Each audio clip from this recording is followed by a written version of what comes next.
ಇದರ ಮೇಲೆ ಜೀವನಿಗೆ ಯಾವುದೇ ಸ್ವಾಮ್ಯವಾಗಲಿ ಹಿಡಿತವಾಗಲಿ ನಿಯಂತ್ರಣವಾಗಲಿ ಇಲ್ಲ. ತೃಣವೆಪ್ಪಿನ ಜಲತಿ ತೇನವಿನ ದೇವನ ಅನುಜ್ಞ ಇಲ್ಲದೆ ಹುಲ್ಲುಗಡ್ಡಿಯು ಅಲುಗಾಡುವುದಿಲ್ಲ ಎನ್ನುವ ಸನಾತನವಾದ ಸುಭದ್ರವಾದ ನಂಬುಗೆ. ಇದರ ಆಧಾರದಲ್ಲೇ ಬದುಕುವವರನ್ನು ಆಸ್ತಿಕರು ಅಂತ ಪ್ರಪಂಚ ಅಂಗೀಕರಿಸಿತು.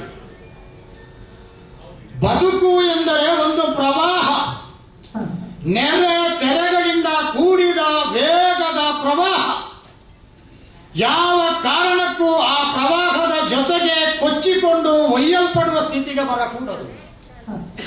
ಅಸೀಮವಾದಂಥ ಆತ್ಮವಿಶ್ವಾಸದಿಂದ ತೋಳದಂಡೆಯ ಮೇಲಿನ ಬಲದ ಮೂಲಕವಾಗಿ ಹೊಯ್ಲನ್ನು, ಪ್ರವಾಹವನ್ನು, ಸುಳಿಯನ್ನು ಹಿಮ್ಮೆಟ್ಟಿಸಿ ಆ ದಂಡೆಯನ್ನು ಸೇರಬೇಕು. ಇವರನ್ನು ಪೌರುಷವಾದಿಗಳು ಅಂತ ಕರೆಯುತ್ತಾರೆ.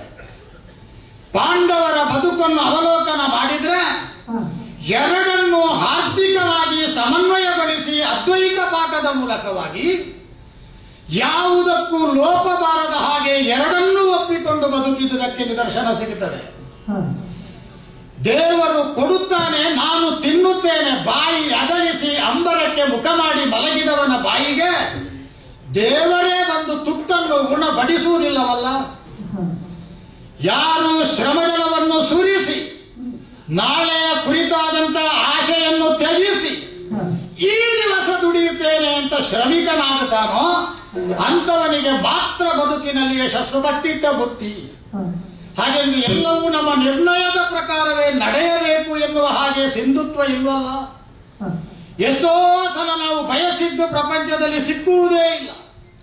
ಹಾಗೆಂದು ಯಾವುದಕ್ಕೆ ನಾವು ಆಶೆ ಪಡುವುದಿಲ್ಲ, ಅದು ಬಹಳ ಹೆಚ್ಚಾಗಿ ನಮ್ಮ ಬದುಕಿಗೆ ಬರ್ತದೆ. ಇದನ್ನು ಅಯೋಚಿತ, ಅಯಾಚಿತ ಅಂತ ನಾವು ಕರೆಯುವುದು. ಇಲ್ಲದೆ ಹೋದರೆ ಹೀಗೂ ಉಂಟು. ನಾಡಿನಲ್ಲಿ ಹುಟ್ಟಿ ಬೆಳೆದು ಆ ಮೂಲಕವಾಗಿ ಕ್ಷತ್ರಿಯ ಸಂಸ್ಕಾರವನ್ನು ಪಡೆಯಬೇಕಾದ ಪಾಂಡವರು ಗತಿಗೆಟ್ಟು ಕಾಡಿನಲ್ಲಿ ಬದುಕಬೇಕಾದಂತ ಸ್ಥಿತಿ ಬಂತು.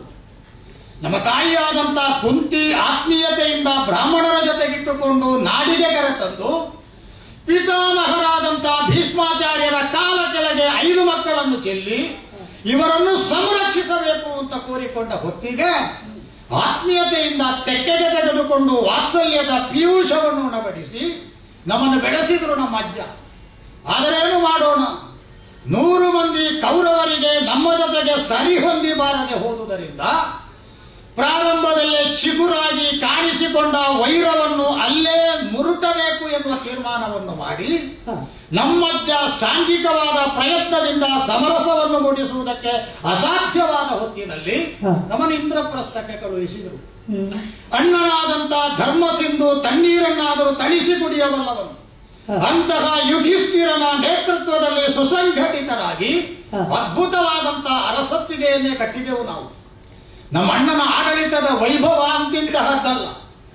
ಎಲ್ಲಿಯವರೆಗೆ ಪ್ರತೀತಿ ಅಂತ ಹೇಳಿದ್ರೆ ಮನೆಗಳಿಗೆ ಬಾಗಿಲಿಲ್ಲ, ಬಾಗಿಲಿದ್ರೆ ಬೀಗ ಇಲ್ಲ, ಬೀಗ ಇದ್ರೆ ಹಾಕುವವರಿಲ್ಲ ಅಂತ ಲೆಕ್ಕ. ಅಷ್ಟರ ಮಟ್ಟಿಗೆ ಮುಕ್ತ ಪರಮ ಸ್ವಾತಂತ್ರ್ಯ ಸರ್ವರಿಗೆ. ಇಷ್ಟು ಪ್ರೀತಿಯಿಂದ ಸುಸಂಬದ್ಧವಾದ ಸುಧಾರ್ಮಿಕವಾದ ಜೀವನದ ಕಟ್ಟೋಣದ ಮೂಲಕವಾಗಿ ಆರ್ಯಾವರ್ತವನ್ನು ಅಖಂಡವಾಗಿ ಪರಿಪಾಲಿಸುವ ಪ್ರತಿಜ್ಞೆಗೆ ಕಟಿಬದ್ಧವಾದಂತಹ ಚಂದ್ರವಂಶದ ಕೀರ್ತಿಯನ್ನು ದಿಗಂತದಲ್ಲಿ ವಿಕಸಿಸುವ ಹಾಗೆ ನಮ್ಮಣ್ಣ ಬಹುದೊಡ್ಡ ಪ್ರಾಯೋಗಿಕವಾದಂತಹ ಚರ್ಯೆಯಲ್ಲಿ ತೊಡಗಿದ. ಆ ವೇಳೆಗೆ ನಮಗೆ ದ್ರೌಪದಿಯ ಪ್ರಾಪ್ತಿಯಾಯಿತು, ದೃಪದನ ಸಖ್ಯ ದೊರೆಯಿತು, ವಿಶೇಷ ವಿಪುಲವಾದಂತಹ ಮನ್ನಣೆಯನ್ನು ಜಾಗತಿಕವಾಗಿ ನಾವು ಪಡೆದುಕೊಂಡೆವು. ಅನಾಥರನ್ನು ದೇವರು ಸಂರಕ್ಷಿಸ್ತಾನೆ ಎನ್ನುವುದಕ್ಕೆ ಆಧಾರವಾಗಿ ನಾರಾಯಣ ಗುರು ಎನ್ನುವುದನ್ನೇ ನಾವು ಅಂಗೀಕರಿಸಿದೆವು. ಗುರುಗಳಲ್ಲಿ ಮಹಾಗುರು ನಾರಾಯಣ, ಯಾರು ವೈಕುಂಠವಾಸಿಯಾಗಿ ಲಕ್ಷ್ಮೀಲೋಲನಾಗಿ ಅವಳ ಕೈಯಿಂದ ಪಾದಸೇವೆಯನ್ನು ಮಾಡಿಕೊಂಡು ಶಂಖಚಕ್ರ ಪದ್ಮ ಗದಾಧರನಾಗಿ ವಿಶೇಷವಾದ ಪದ್ಮಕ ಎನ್ನುವ ಖಡ್ಗವನ್ನು ಹಿಡಿದು ಕೌಮೋದಕಿ ಎನ್ನುವ ಗದೆಯ ಮೂಲಕವಾಗಿ ಶಿಷ್ಟರನ್ನು ಉದ್ಧರಿಸಿ ದುಷ್ಟರನ್ನು ಸವರುತ್ತಾನೋ ಆ ನಾರಾಯಣನನ್ನು ಗುರು ಅಂತ ಒಪ್ಪಿದ ಮೇಲೆ ಸೋಲಿಕ್ಕಿಲ್ಲಲ್ಲ. ಅಲ್ಲಿ ನಿಲ್ಲಬೇಡ, ಇಲ್ಲಿ ನಿಲ್ಲಬೇಡ, ಅಲ್ಲಿ ಮನ ಮಾಡಬೇಡ, ಅನಿಕೇತನಾಗಿ ಹೋಗುತ್ತವ ಸೂಚನೆ ಕೊಟ್ಟದ್ದು.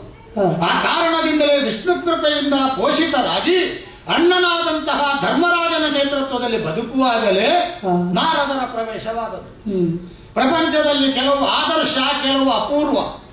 ಶ್ರೀರಾಮನು ಮರ್ಯಾದಾ ಪುರುಷೋತ್ತಮನಾಗಿ ತ್ರೇತಾಯುಗದಲ್ಲಿ ಬದುಕಿ ಏಕಪತ್ನಿ ವ್ರತಸ್ಥನಾಗಿ ಜೀವಿಸಿದನು.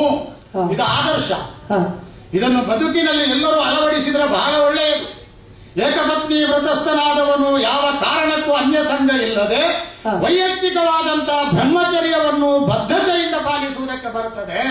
ಇದು ಆದರ್ಶ. ಹಾಗೆ ಅಂತ ಹೇಳಿ 5 ಮಂದಿ ಗಂಡಸರಿಗೆ ಒಬ್ಬಳೇ ಹೆಂಡತಿ, ಇದನ್ನು ಆದರ್ಶ ಅಂತ ಹೇಳಿದ್ರೆ ಹೊಡೆದು ಕೈಕಾಲು ಮುರಿದರು. ಅದು ಅಪೂರ್ವ. ಪಾಂಡವರ ಬದುಕಿನಲ್ಲಿ ಮಾತ್ರ ಸಾಧ್ಯ. ಪಾಂಡವರು 5 ಮಂದಿ ಒಬ್ಬಾಕೆಯನ್ನು ಮದುವೆಯಾಗಿದ್ದಾರೆ ಅಂತ ಹೇಳಿ ಊರಿನವರಲ್ಲೆಲ್ಲ 5 ಜನ ಸೇರಿ ಒಂದೊಂದು ಮದುವೆ ಆದರೆ ಶಿರಚ್ಛೇದನ ಮಾಡಬೇಕಾಗಿತ್ತು. ಹಾಗಾಗಿ ಇದನ್ನು ಅಪೂರ್ವ ಅಂತ ಪ್ರಪಂಚ ಕೊಂಡಾಡಿದ್ರು. ಆ ಕಾಲದಲ್ಲಿ ನಾರದರೊಂದು ಸೂಚನೆ ಕೊಟ್ಟರು.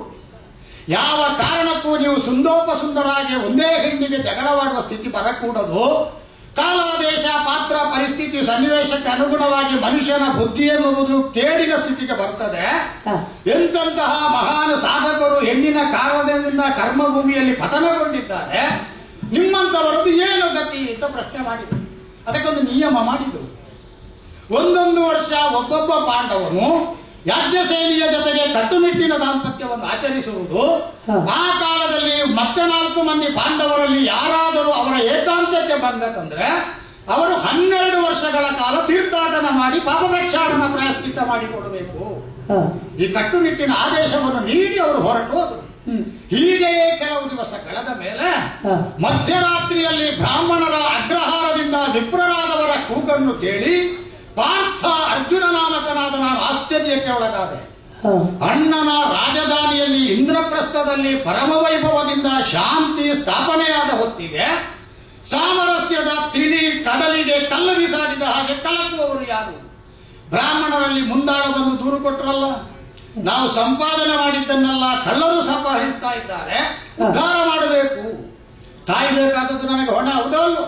ಹಾಗಾಗಿ ಯೋಚನೆ ಮಾಡಿದ್ದಾರೆ. ಬಂದವರ ಸಂಖ್ಯೆ ಎಷ್ಟು? ಅವರ ಸಂಖ್ಯಾತರಿದ್ದಾರೆ. ಹಾಗಾದ್ರೆ ಒಬ್ಬಿಬ್ಬರನ್ನಾದ್ರೆ ಹೊಡೆದು ಮಗಿಸಬಹುದು. ಈ ಗುಂಪಿನಲ್ಲಿ ಬಂದವರನ್ನು, ಸಾಮುದಾಯಿಕವಾದಂತಹ ಕಳ್ಳತನದಲ್ಲಿ ತೊಡಗಿದವರನ್ನು ವಿರೋಧಿಸುವುದಕ್ಕೆ ಪಾರ್ಥನಿಗೆ ಅಸ್ತ್ರಗಳು ಬೇಕಲ್ಲ. ಅದಕ್ಕಾಗಿಯೇ ಅಸ್ತ್ರ ಸಂಗ್ರಹಣೆಗೆ ಮನಸ್ಸು ಮಾಡಿದ ಹೊತ್ತಿಗೆ ಉಭಯ ಸಂಕಟಕ್ಕೂ ಧರ್ಮ ಸಂಕಟಕ್ಕೂ ಒಳಗಾಗಿ ಹೋದೆ. ನಮ್ಮ ಅಣ್ಣನಾದಂತಹ ಧರ್ಮರಾಜ ಯಾಜ್ಞಸೇನಿಯ ಜೊತೆಗೆ ದಾಂಪತ್ಯ ಕಟ್ಟುತ್ತಿದ್ದಾನೆ. ಅವನ ಸತ್ಯಾಮನೆಯ ಹೊತ್ತಿಗೆ ನಮ್ಮ ಆಯುಧಾಗಾರ ಇರುವುದು. ಅದರಲ್ಲೂ ಒಂದು ಸಣ್ಣ ಬುದ್ಧಿವಂತಿಕೆ ಉಂಟವನದು. ಪಾಂಡವರಲ್ಲಿ ಉಳಿದ 4 ಮಂದಿಗೆ ಅವನ ಅಪ್ಪಣೆ ಇಲ್ಲದ ಆಯುಧ ಸಿಗಬಾರದು ಅಂತ ಆಲೋಚನೆ. ಯಾಕಂದ್ರೆ ಕೆಲವೊಮ್ಮೆ ಈ ಉರಿಯುವ ಕೊಳ್ಳಿ ಮತ್ತೆ ಹರಿತವಾದ ಕತ್ತಿ ಕೈಯಲ್ಲಿ ನಿಂತರೆ ಪ್ರಪಂಚ ಏನಕ್ಕೇನಾಗಿ ಬಿಡ್ತದೆ, ಏನು ಮಾಡ್ತೇನೆ ಎನ್ನುವ ಹಾಗೆ ಮತಿಗೇಡಿತರವೇ ಬಂದು ಹೋಗುತ್ತದೆ. ಹಾಗಾಗಿ ಅಣ್ಣನ ಬುದ್ಧಿವಂತಿಕೆಯೂ ಇರಬಹುದು ಏನು. ಅಂತೂ ಎರಡನ್ನೂ ತೂಗಿ ನೋಡಿದೆ. ಬ್ರಾಹ್ಮಣರ ಬೊಬ್ಬೆಯನ್ನು ಆಕ್ರಂದನವನ್ನು ಕೇಳದೆ ನೀವು ಬೊಬ್ಬೆ ಹಾಕಿಕೊಂಡೇ ಇರಿ ಅಂತ ಸುಮ್ಮನಿದ್ರೆ ಅವರ ಶಾಪ ನಮ್ಮ ಪರಂಪರೆಗೆ ಮಹಾ ಬೆಂಕಿಯಾಗಿ ಕಾಡ್ತದೆ. ಹಾಗಾದ್ರೆ ಅವರನ್ನು ಕಾಯಬೇಕಾದದ್ದು ಕ್ಷತ್ರಿಯನಾದವನ ಬದ್ಧತೆ. ಹಾಗೆಂದು ಅಣ್ಣನು ಏಕಾಂತದಲ್ಲಿ ದ್ರೌಪದಿಯ ಜೊತೆಗಿರಬಹುದಾದ ಸಂಜಾಮನವನ್ನು ಹೊಕ್ಕರೆ ತೀರ್ಥಾಟನೆಯನ್ನು ಮಾಡಬೇಕು 12 ವರ್ಷ. ಎರಡನ್ನು ತೂಗಿ ನೋಡುವಾಗ ತೀರ್ಥಾಟನೆ ಮಾಡಿದ್ರು ಅಡ್ಡಿ ಇಲ್ಲ. ಈ ಬ್ರಾಹ್ಮಣರ ಶಾಪವೊಂದು ಬೇಡ ಅಂತ ಯೋಚಿಸಿ ನೇರವಾಗಿ ಅಣ್ಣನ ಸಂಜಾಮನೆಯನ್ನು ಸೇರಿ ಆಚೆಗೆ ದಾಟಿ ಆಯುಧಗಳನ್ನು ಹಿಡಿದು ನೇರವಾಗಿ ಅಖಾಡಕ್ಕೆ ಬಂದು ತಸ್ಕರರನ್ನು ಯಮನೂರಿಗೆ ಹೊಂದಿಸಿದೆ. ಯಾಕೆ ಅವರನ್ನು ಯಮನೂರಿಗೆ ಹೊಂದಿಸಿದ್ರು? ಈ ಊರಲ್ಲಿ ಬಿಟ್ರೆ ನಾಳೆ ನಾನು ಸರಿಯಾಗುತ್ತೇನೆ ಅಂತ ಅವರೇನಾದ್ರೂ ತಪ್ಪೊಪ್ಪಿಗೆ ಪತ್ರ ಬರೆದು ಕೊಟ್ರೆ ಏನಾದ್ರೂ ಮಾಡಿ ಬಿಡಬೇಕು ಅಂತ ಅಣ್ಣ ಹೇಳ್ತಾನೆ. ಅವ ದಯಾಪರ. ಹಾಗಾಗಿ ಅವ ಯಮಧರ್ಮನ ಅಂಶದಿಂದ ಹುಟ್ಟಿದವ. ಯಮಧರ್ಮನ ಮಗನಾದಂತಹ ಯುಧಿಷ್ಠಿರ ಕಳ್ಳರನ್ನು ಕ್ಷಮಿಸ್ತಾನೆ. 1000 ಸಲ ಕಳ್ಳತನ ಮಾಡಿದ್ರು ಕ್ಷಮಿಸ್ತಾನೆ. ಹಾಗಾಗುವಾಗ ಅವನ ಅಪ್ಪನ ಮನೆಗೆ ಕಳುಹಿಸಿದ್ರೆ ಮತ್ತೆ ಕರ್ಕೊಂಡು ಬರ್ಲಿಕ್ಕಿಲ್ಲಲ್ಲ. ಅದಕ್ಕಾಗಿ ಯಮನೂರಿಗೆ ಅವರನ್ನು ಹೊಂದಿಸಿ ನಿರೀಕ್ಷೆಯಂತೆ ಮುಂಜಾನೆ ಯಾತ್ರಾರ್ಥಿಯಾದವನಿಗೆ ಐಹಿಕವಾಗಿ ದೈಹಿಕವಾಗಿ ಹೊರಗಣ ವೇಷ ಹೇಗಿರಬೇಕೋ ಅಂತದ್ದನ್ನು ಧಾರಣ ಮಾಡಿ ನೇರವಾಗಿ ಸರ್ವರನ್ನು ಬೀಳ್ಕೊಟ್ಟಾಗ ಅಣ್ಣನ ಕಣ್ಣೀರ ಕೋಡಿಯೇ ಹರಿದು ಹೋಯಿತು. ಯಾವ ಕಾರಣಕ್ಕೂ ನೀನು ಹೋಗಬೇಕಾಗಿಲ್ಲ. ಆಪಧರ್ಮದಲ್ಲಿ ಅನ್ಯರ ಸಂರಕ್ಷಣೆಗೆ ಬೇಕಾಗಿ ಆಕ್ರಮಣಶೀಲನಾಗಿ ಆಯುಧ ಗ್ರಹಣ ಮಾಡಬೇಕಾದ ಅಗತ್ಯ ಬಂತೇ ಹೊರತು ದುರಾಲೋಚನೆಯಿಂದ ನೀನು ಮಾಡಿದ್ದಲ್ಲ. ಒಪ್ಪಲಿಲ್ಲ ನಾನು. ಈ ಶಾಸನ ಮಾಡುವವರು ಅವರಿಗೆ ಮಾತ್ರ ಶಾಸನ ಇರುವುದಿಲ್ಲ, ಶಾಸನ ಉಳಿದವರಿಗಿರಬೇಕು ಅಂತ ಬಯಸ್ತಾರೆ. ಈ ಮೂಗು ಮೂತಿ ಮುಚ್ಚಿಕೊಳ್ಳುವ ನಿಯಮ ತಂದ್ರೆ, ಅಂತರ ಕಾಪಾಡಬೇಕು ಅಂತ ಬೊಬ್ಬೆ ಇಟ್ರೆ ಅವರ ಕೌಟುಂಬಿಕ ಕಾರ್ಯಕ್ರಮಕ್ಕಾಗುವಾಗ ಅದು ಅನ್ವಯವಾಗುವುದಿಲ್ಲ. ಉಳಿದವರಿಗೆ ಸಾರ್ವಜನಿಕರಿಗೊಂದು ಹೊರೆಯಾಗಿ ಕಾಣುತ್ತದೆ. ಆದ್ದರಿಂದ ಅಣ್ಣನಿಗೆ ನಾವು ಹೇಳ್ತೀವಿ, ಶಾಸಕರಾಗಿ ನಾವೇ ತಪ್ಪಬಾರದು, ಶಾಸನ ಮಾಡಿ ನಾವೇ ಜಗತ್ತಿಗೆ ಆದರ್ಶ ಆಗಬೇಕು. ಹಾಗಾಗ ಕೂಡದು. ಆ ಕಾರಣದಿಂದ ಹೊರಟು ನಿಲ್ತೇನೆ. ಆಗ ಇನ್ನೊಂದು ಉಪಾಯ ಮಾಡಿದವ, ಪ್ರತ್ಯಾಮ್ನಾಯ. ಏನದು? 12 ವರ್ಷವನ್ನು ಬದಲಾಯಿಸಿ ಒಂದೊಂದು ವರ್ಷವನ್ನು ಒಂದೊಂದು ತಿಂಗಳಾಗಿಸಿ 12 ತಿಂಗಳಲ್ಲಿ ವಿಶ್ವ ಪರ್ಯಟನವನ್ನು ಮುಗಿಸುವ ಹಾಗೆ, ಯಾತ್ರಾರ್ಥಿಯಾಗಿ ಮುಗಿಸುವ ಹಾಗೆ ಸೂಚನೆ ಕೊಟ್ಟ. ಅಣ್ಣನಿಗೆ ವಂದಿಸಿ ತಮ್ಮಂದಿರನ್ನು ಬೀಳ್ಕೊಂಡು ಯಾಜ್ಞಸೇನೆಯನ್ನು ಆಲಂಗಿಸಿ ಈಚೆಗೆ ಬಂದು ಕುಂತಿಯಮ್ಮನಿಗೂ ಕೈ ಮುಗಿದು ನೇರವಾಗಿ ಹೊರಟು ನಿಂತೆ ಯಾತ್ರಾರ್ಥಿಯಾಗಿ. ಮೊಟ್ಟ ಮೊದಲು ನಾನು ಸಂಧಿಸಿದ ತೀರ್ಥ ಸಾಮಾನ್ಯವಾದ ತೀರ್ಥ ಅಲ್ಲ. ಭಗೀರಥನ ಭಾಗ್ಯದಿಂದ ಭರತ ವರ್ಷದ ಪಾಪದ ಕೊಳೆಯನ್ನು ತೊಳೆಯುವುದಕ್ಕಾಗಿ ಶಿವನ ಜಟೆಯಿಂದ ಧುಮುಕಿ ಪಾತಾಳದವರೆಗೆ ಸಾಗಿ ಹೋಗಿ ಅಘನಾಶಿನಿ ಎನ್ನುವ ಹಾಗೆ ಹೆಸರು ಪಡೆದಲ್ಲ ಗಂಗಾ ಭವಾನಿ. ಆ ಗಂಗಾ ಭವಾನಿ ನಮಗೆ ಅತ್ಯಂತ ಪೂಜ್ಯಳಾದಂತ ತೀರ್ಥ. ಯಾಕೆಂದ್ರೆ ಅವಳ ಉದರಾಂಬುದಿಯಲ್ಲಿ ಹುಟ್ಟಿಕೊಂಡವರಿಗೆ ದೇವವ್ರತ ಅಂತ ಹೆಸರು. ಅವರೇ ನಮ್ಮ ಮುತ್ತಯ್ಯ ಪಿತಾಮಹ ಅಮರ ಸಿಂಧೋದ್ಭವ ಅಂತ ಕರೆಯಲ್ಪಟ್ಟಂತ ಭೀಷ್ಮಾಚಾರ್ಯರು. ಹಾಗಾದ್ರೆ ನಮ್ಮ ಅಜ್ಜಯ್ಯನ ಅವ್ವೆಯ ಮಡಿಲಲ್ಲಿ ಯಥೋಚಿತವಾಗಿ ಅತ್ಯಂತ ಭಕ್ತಿ ಭಾವದಿಂದ ನಮಸ್ಕಾರವನ್ನು ಸಲ್ಲಿಸಿ ಇನ್ನೇನು ಗಂಗೆಯನ್ನು ಉತ್ತರಿಸ್ತೇನೆ ಅಂತ ಹೇಳುವಲ್ಲಿ ಒಂದು ಅಭೂತಪೂರ್ವವಾದ ವಿದ್ಯಮಾನ ನಡೆದು ಹೋಯಿತು.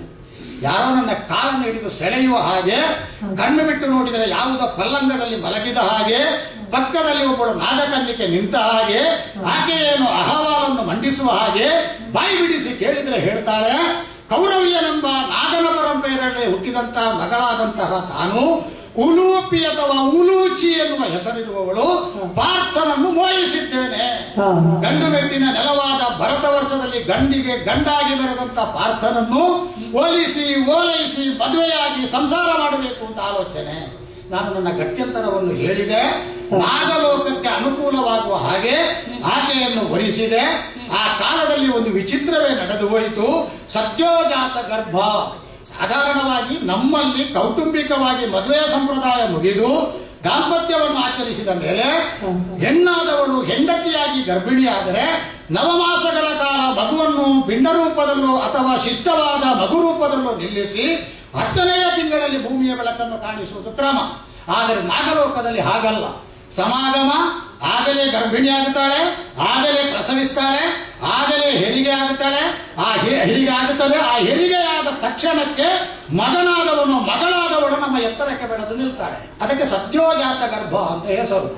ಬೆಳೆದು ನಿಂತ ನನ್ನ ಪ್ರೀತಿಯ ಮಗನ ಹಣೆಗೆ ಬಿಸಿ ಮುತ್ತೊಂದನ್ನು ಕೊಟ್ಟು ಇರಾವಂತನೆಂಬ ನಾಮಕರಣವನ್ನು ಮಾಡಿ ಕಾಲಪ್ರವಾಹದಲ್ಲಿ ಭವಿಷ್ಯದಲ್ಲಿ ನಿನ್ನನ್ನು ಸಂಧಿಸಿಯೇನು ಅಂತ ಭರವಸೆ ಕೊಟ್ಟು ಆ ಕ್ಷಣದಿಂದ ಅಲ್ಲಿಗೆ ಹೊರಟು ನಿಂತವ. ಬಂದವ ಸಾಮಾನ್ಯವಾದ ತಿರುಗಾಟವನ್ನು ಮಾಡಲಿಲ್ಲ. ವಿವಿಧ ತೀರ್ಥಗಳಲ್ಲೆಲ್ಲ ಮಿಂದು ಕ್ಷೇತ್ರಗಳನ್ನು ಸಂದರ್ಶನ ಮಾಡಿದೆ. ಇಂದ್ರಪ್ರಸ್ಥದಿಂದ ಪ್ರದಕ್ಷಿಣಾ ರೂಪದಲ್ಲಿ ಹೊರಟಂತಹ ನಾನು ವಿಶಿಷ್ಟವಾದಂತಹ ತಾಣವೆನಿಸಿದ ಪುರಿಗೆ ಸೇರಿ ಜಗನ್ನಾಥನ ದಿವ್ಯ ದರ್ಶನವನ್ನು ಮಾಡಿದೆ. ಅಲ್ಲಿಂದ ಬರಬರುತ್ತಾ ನಾಸಿಕವನ್ನು ಸೇರಿ ಆ ಹಂಪೆಯ ವಿರೂಪಾಕ್ಷನ ಸಾನ್ನಿಧ್ಯವನ್ನು ಪಂಪಾ ಸರೋವರದ ದಂಡೆಯಲ್ಲಿ ಸಾಧಿಸಿ ಆ ಬಳಿಕ ದಕ್ಷಿಣಾಪಥಕ್ಕೆ ಬಂದು ಮುಟ್ಟಿದೆ.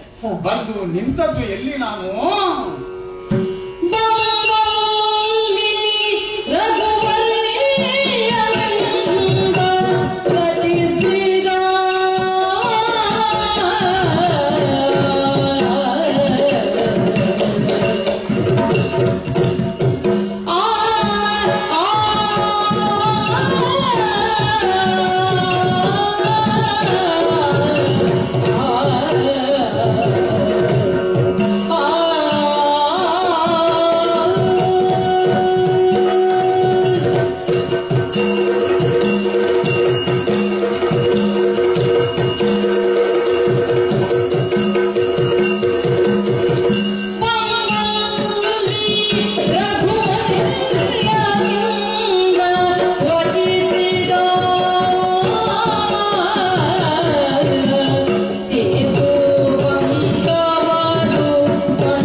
ನನ್ನ ಬದುಕಿನಲ್ಲಿ ಇಂತಹ ಮಹಾಭಾಗ್ಯವನ್ನು ಸವನಿಸುವುದಕ್ಕೆ ಸಾಧ್ಯ ಇಲ್ಲ ಅಂತ ನಾನು ಯೋಚನೆ ಮಾಡುವುದು.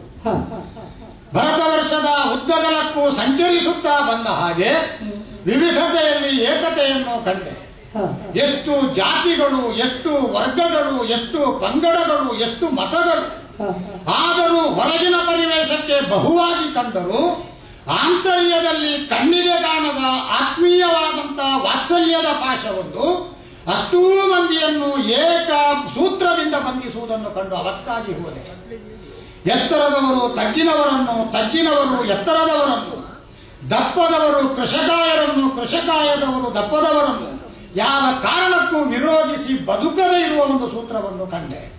ಹಾಗಾದರೆ ಈ ವಿವಿಧತೆಯೇ ಭರತ ವರ್ಷದ ಆತ್ಮೀಯವಾದಂತಹ ಅನುಭವಗಳನ್ನೆಲ್ಲ ನಿಧಿಯಾಗಿಸಿಕೊಂಡು ತನ್ನ ಗರ್ಭದಲ್ಲಿಟ್ಟುಕೊಂಡು ಸ್ವಲ್ಪ ಸ್ವಲ್ಪ ಸ್ವಲ್ಪ ಸ್ವಲ್ಪ ನಮಗೆ ಹಂಚುವುದೋ ಅಂತ ನಮಗೆ ಕಾಣುವುದು.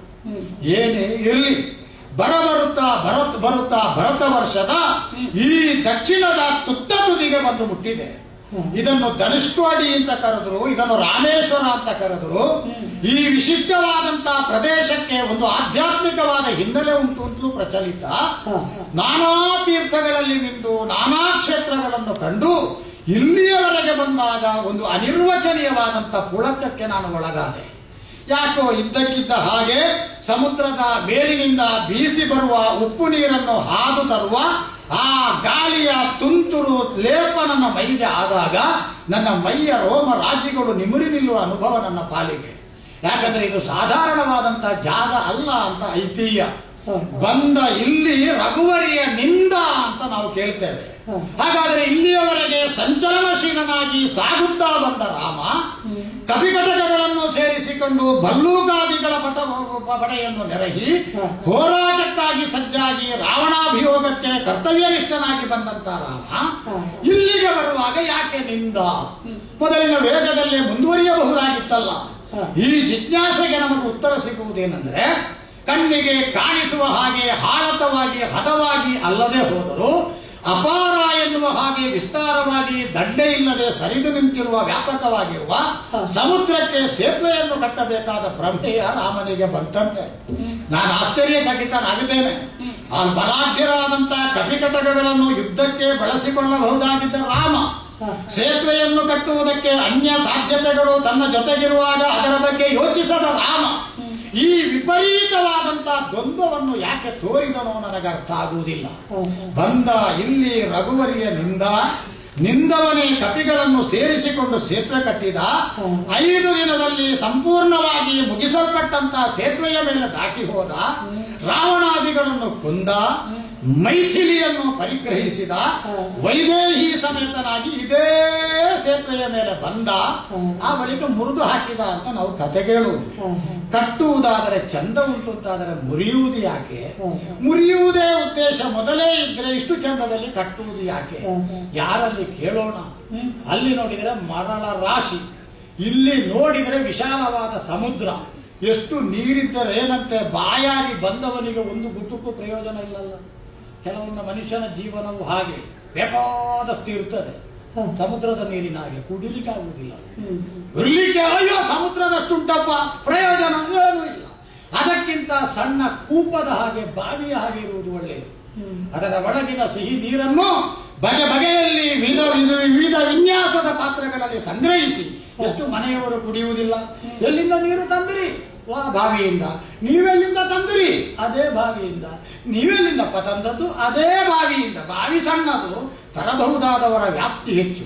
ಹಾಗಾಗಿ ವಿಸ್ತಾರವಾದ ಸಮುದ್ರ ಆಗುವುದಕ್ಕಿಂತ 10 ಮನೆಗೆ ತೃಷೆಯಾರಿಸುವುದಕ್ಕೆ ಮಾಧ್ಯಮವಾಗಬಹುದಾದ ಸಣ್ಣ ಕೂಪವಾಗುವುದು ಲೇಸವು ಅಂತ ನಮ್ಮ ಹಿಂದಿನವರು ಆಡಿದರು.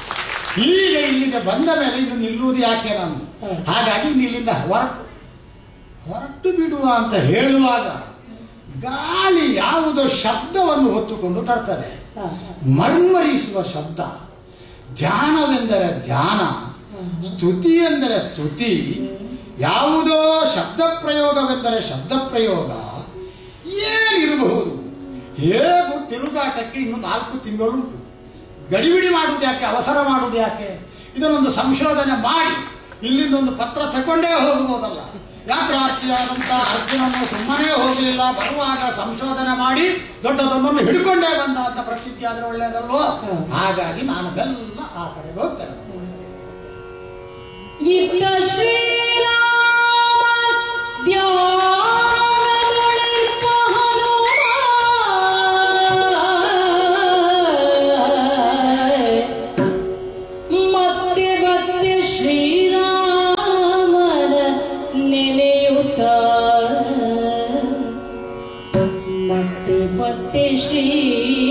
ಶ್ರೀರಾಮನ ನೆನೆಯುತ್ತ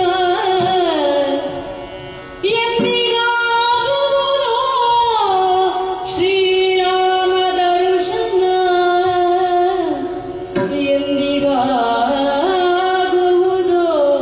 ಶ್ರೀರಾಮ ದರ್ಶನ ಭಾಗ್ಯವೆನುತ.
ರಾಮಚಂದ್ರಾಯ ವೇದಸೆ ರಘುನಾಥಾಯ ನಾಥಾಯ ಸೀತಾಯ ಪತೆಯೇ ನಮಃ. ಕೋದಂಡರಾಮನಾದಂತಹ ಶ್ರೀರಾಮಚಂದ್ರನ ಸಖ್ಯದೊಂದಿಗೆ ಬೆಳೆದವನು ನಾನು. ತ್ರೇತಾಯುಗದಲ್ಲಿ ಆತನ ಹೆಜ್ಜೆಯನ್ನು ಅನುಸರಿಸಿದವನು ನಾನು. ಸರಾಯು ನದಿಯಲ್ಲಿ ಇನ್ನೇನು ನಿರ್ಯಾಣ ಹೊಂದುವನು ಶ್ರೀರಾಮ ಎನ್ನುವಂತಹ ಹೊತ್ತಿನಲ್ಲಿ ನಾನೂ ಆತನನ್ನು ಅನುಸರಿಸಿದವನು. ಆ ಹೊತ್ತಿಗೆ ಹೇಳಿದಂತಹ ಮಾತು ಹನುಮ, ಜಾಂಬವ ಹಾಗೆ ಮೈಂದದಿಗರಾದಂತಹ ನೀವುಗಳು ಎಂದು ನಿರ್ಗಮಿಸುವುದಲ್ಲ, ನಿಮ್ಮಿಂದಾಗಿ ಮತ್ತೆ ಮತ್ಕಾರ್ಯಗಳು ಆಗುವುದಕ್ಕುಂಟು ಎಂಬುದಾಗಿ ಆ ಹೊತ್ತಿಗೆ ಹೇಳಿದೆವು. ಭಗವಂತ, ನೀನಿಲ್ಲದಂತಹ ಈ ಭರತ ವರ್ಷದಲ್ಲಿ ನಾವು ಬದುಕುವುದಾದರೂ ಯಾಕೆ? ಪರಿಮಳವಿಲ್ಲದಂತಹ ಪುಷ್ಪವು ಬೆಳೆದರೆ ಅದರೇನು ಫಲ ಎಂದು ಮರುಪ್ರಶ್ನಿಸಿದಾಗ, ಯುಗ ಯುಗಗಳಲ್ಲಿಯೂ ನಿಮಗೆ ನಾನು ದರ್ಶನವನ್ನು ನೀಡುತ್ತೇನೆ ಎಂಬುದಾಗಿ ವಾಗ್ದಾನವನ್ನಿತ್ತಿದ ಕೋಸಲೇಶ. ಆತನ ಮಾತಿನಲ್ಲಿ ವಿಶ್ವಾಸವನ್ನು ಇಟ್ಟವರು ನಾವು, ಆತನನ್ನೇ ನಂಬಿ ಬದುಕಿದವರು ನಾವು. ನೇರವಾಗಿ ಗಂಧಮಾದನ ಪ್ರದೇಶವನ್ನು ಹೇರಿ ತಪ್ಪಲು ಪ್ರದೇಶದಲ್ಲಿ ಭಗವಂತನ ಧ್ಯಾನದಲ್ಲಿ ಲೀನನಾಗಿದ್ದಂತಹ ಹೊತ್ತಿನಲ್ಲಿ ಬಂದರಲ್ಲ ನಾರದರು. ಬಂದಂತಹ ನಾರದರು ಹೇಳಿದ್ದಿಷ್ಟೇ, ಹನುಮ, ನೀನು ಇಲ್ಲಿ ತಪಸ್ಸು ಮಾಡಬೇಕಾದವನಲ್ಲ. ಹಿಂದೆ ನದಿಗಳೇ ಸಮುದ್ರದೋಪಾದಿಯಲ್ಲಿ ಬೆಳೆದು ಇದ್ದವು. ಈಗ ಅದೆಲ್ಲ ಕುಂಠಿತವಾಗಿ ಸಮುದ್ರವೇ ನದಿಯೋಪಾದಿಯಾಗಿದೆ. ನೇರವಾಗಿ ನಮ್ಮ ಭೂಷಿರ ಪ್ರದೇಶವಾದಂತಹ ಕನ್ಯಾಕುಮಾರಿಯನ್ನು ಪ್ರವೇಶಿಸಿ ರಾಮೇಶ್ವರದಲ್ಲಿ ಇದ್ದು ಬಿಡು ಎಂಬುದಾಗಿ ಹೇಳಿದರು. ಅವರ ಮಾತಿಗೆ ಮನ್ನಣೆಯನ್ನು ಕೊಟ್ಟು ಪ್ರಭು ಶ್ರೀರಾಮಚಂದ್ರನನ್ನು ನಿರ್ಮಿಸಿದಂತಹ ಈ ನಮ್ಮೊಡೆಯನ ಭವ್ಯವಾದಂತಹ ಲಿಂಗದ ಮುಂದೆ ನಿಂತವನು ನಾನು. ಸಮುದ್ರದ ಅಲೆಗಳು ಹೇಗೆ ಒಂದರ ಮೇಲಂತೆ ಮತ್ತೊಂದು ಮತ್ತೊಂದು ಮತ್ತೊಂದು ಬರುವ ಹಾಗೆ ನಮ್ಮ ಹೃದಯದಲ್ಲಿಯೂ ಭಗವಂತನನ್ನು ಕಾಣುವಂತಹ ತೆರೆಗಳು ಬಂದಾನು ಬಂದಾನು ಬಂದಾನು ಎನ್ನುವಂತಹ ತುಮುಲತೆ ತುಂಬುತ್ತಾ ಇದೆಯಲ್ಲ. ಹೌದು ಹೌದು, ಈ ಪ್ರದೇಶದಲ್ಲಿ ಇದ್ದು ಅವನನ್ನು ಸ್ತುತಿಸುತ್ತಾ ಮೇಲೆ ಸೂರ್ಯನ ಬಿಸಿಲಿನ ತಪನ ಬೇಗೆ ನಮಗಿಲ್ಲ. ಆ ಬೇಗೆಗೆ ಅಥವಾ ಬಿಸಿಲಿನ ತಾಪಕ್ಕೆ ತಪ್ಪಿಸುವಂತಹ ಈ ಮರಳಿನ ಬಿಸಿ ನಮಗೆ ತಾಗುವುದಿಲ್ಲ. ಕ್ಷೀಣನಾಗಿ ಅಕ್ಷೀಣ ಬಲನಾದಂತ ನಾನು ಕ್ಷೀಣ ಬಲನಾಗಿ ಇಂದು ಮರಳಲ್ಲಿ ಬಿದ್ದುಕೊಂಡಿದ್ದೇನೆ. ಬರುವವರೆಲ್ಲರೂ ನೋಡುತ್ತಾ ಸಾಗುತ್ತಾ ಇದ್ದಾರೆ. ಯಾತ್ರಾರ್ಥಿಗಳು, ಸನ್ಯಾಸಿಗಳು, ಋಷಿಮುನಿಗಳು, ಮನೀಷಿಗಳು, ಮರೀಷಿಗಳು ಇಲ್ಲಿಗೆ ಸಂದರ್ಶನವನ್ನು ಕೊಡುವುದುಂಟು. ಬಂದಂತ ಅವರುಗಳು ಅವರವರ ಕಾರ್ಯವನ್ನು ಪೂರೈಸುತ್ತಾ ಹೋಗುತ್ತಾ ಇರುತ್ತಾರೆ. ನಾವು ನಮ್ಮ ಪಾಡಿಗೆ ಇದ್ದೇವೆ. ನೋಡೋಣ ನೋಡೋಣ ಏನಾಗುತ್ತದೆ. ಅವರು ಅವರ ಪಾಡಿಗೆ ಹೋಗಿ, ನಾನು ನಿನ್ನ ಮಾತು ಕೇಳದೆ ಹೋಗುವುದಿಲ್ಲ ಅಂತ ಪ್ರತಿಜ್ಞೆ ಮಾಡಿದ್ದೇನೆ. ಯಾರಯ್ಯ ವನಚರ ನೀನು? ಆರು ವನಚರ ನೀನು.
ನೀರಿನಲ್ಲಿ ಚರಿಸುವುದನ್ನು ಭೂಚರ ಅಂತ ಕರೆಯುತ್ತಾರೆ.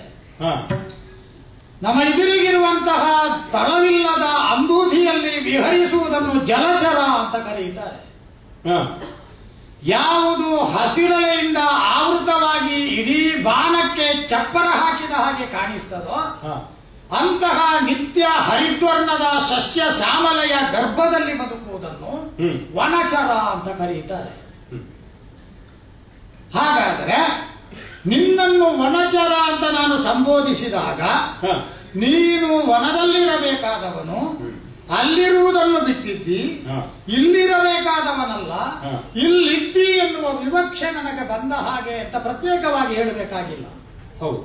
ಹಾಗಾಗಿ ನಿನ್ನನ್ನು ಆತ್ಮೀಯತೆಯಿಂದ, ಅಪರಿಚಿತ ಎನ್ನುವಂತಹ ಭೇದ ಇಲ್ಲದೆ ಅತ್ಯಂತ ಪ್ರೀತಿಯಿಂದ ನಾನು ಮಾತಾಡಿಸ್ತೇನೆ. ನಿನ್ನ ಕುರಿತಾಗಿ ನನ್ನಲ್ಲಿ ಯಾವುದೇ ಅನ್ಯಥಾ ಅಂತ ಭಾವಿಸಬಹುದಾದ ಭಾವನೆಗಳಿಲ್ಲ.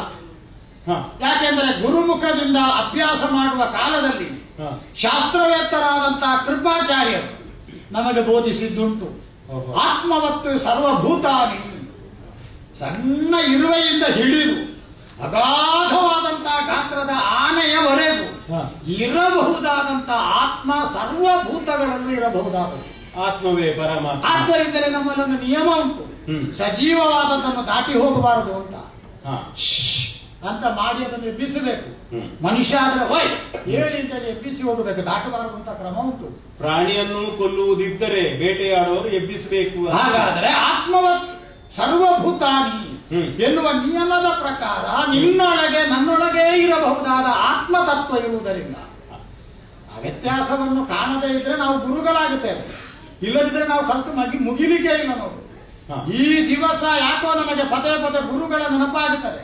ಬಹುಶಃ ಗುರುದಿನವೋ ಏನೋ ಅಲ್ಲ, ಲಘು ದಿನ ಆಗಿರ್ಲಿಕ್ಕಿಲ್ಲ ಅಂತ ಭಾವಿಸುವುದು ನಾನು. ಪ್ರತಿಯೊಂದು ಜೀವಿಯಲ್ಲೂ ತನ್ನಂತಹದ್ದೇ ಆತ್ಮ ಇದೆ ಅಂತ ಭಾವಿಸುವವನು ಗುರುತ್ವದ ಕಡೆಗೆ ಹೋಗುತ್ತಾನೆ ಅಂತ ನಮಗೆ ಗುರುಗಳು ಬಾಯ್ಪಾಠ ಮಾಡಿಸಿದ್ರು. ಇಲ್ಲಿ ವಿಷಯಾಂತರ ಬೇಡ. 6 ನೀನು ವನಚರ, ಕಾಡಿನಲ್ಲಿರಬೇಕಾದ ನೀನು ಈ ಮಳಲ ರಾಶಿಯ ಮೇಲೆ ಯಾಕೆ ಇದ್ದಿ? ಮೇಲೆ ಸೂರ್ಯನ ತಾಪ, ಅದರ ಕಾರಣದಿಂದ ಬಿಸಿಯಾದ ಮಳಲಿನ ಕಣಗಳ ಪ್ರತಾಪ, ಮುಂದೆ ನೋಡಿದ್ರೆ ಉಪಯೋಗಕ್ಕೆ ಬಾರದಂತಹ ಉಪ್ಪು ನೀರಿನ ಸಮುದ್ರ, ಮಠ ಮಠ ಮಧ್ಯಾಹ್ನ. 6 ವನಚರ ನೀನು ಈ ರೀತಿಯಿಂದ ಅಬೂದಿಯ ತೀರದಲ್ಲಿ ನೆಲೆಸಿಕೊಂಡಿದ್ದಿ. ಕಾರ್ಯಕಾರಣ ಸಂಬಂಧ ಅಂತ ಮನುಷ್ಯ ಲೋಕದಲ್ಲಿ ಉಂಟು. ಯಾವುದೇ ಕಾರ್ಯವೊಂದು ಸಂಘಟಿತವಾಗುವುದಕ್ಕೆ ಒಂದು ಕಾರಣ ಇರಲೇಬೇಕು.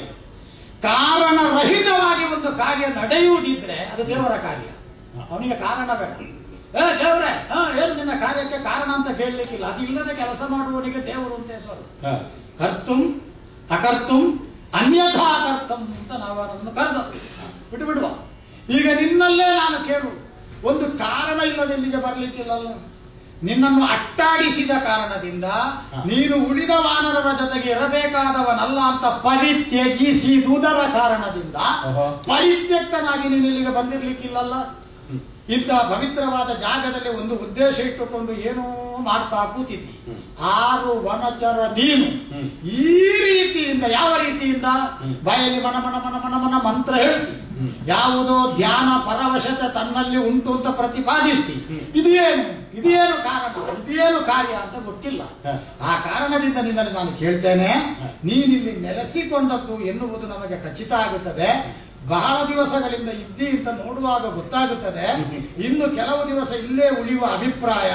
ನಾನಂತೂ ನಿಲ್ಲುವ ಹಾಗಿಲ್ಲ, ನಾನು ಹೊರಡುವುದು. ಯಾತ್ರಾರ್ಥಿಯಾಗಿ ಬಂದವರು ಇಲ್ಲಿ ನಿಲ್ಲುವುದಿಲ್ಲ, ಯಾತ್ರಾರ್ಥಿಯಾಗಿ ಬಂದವರು ನಿಲ್ಲುವುದಿಲ್ಲ.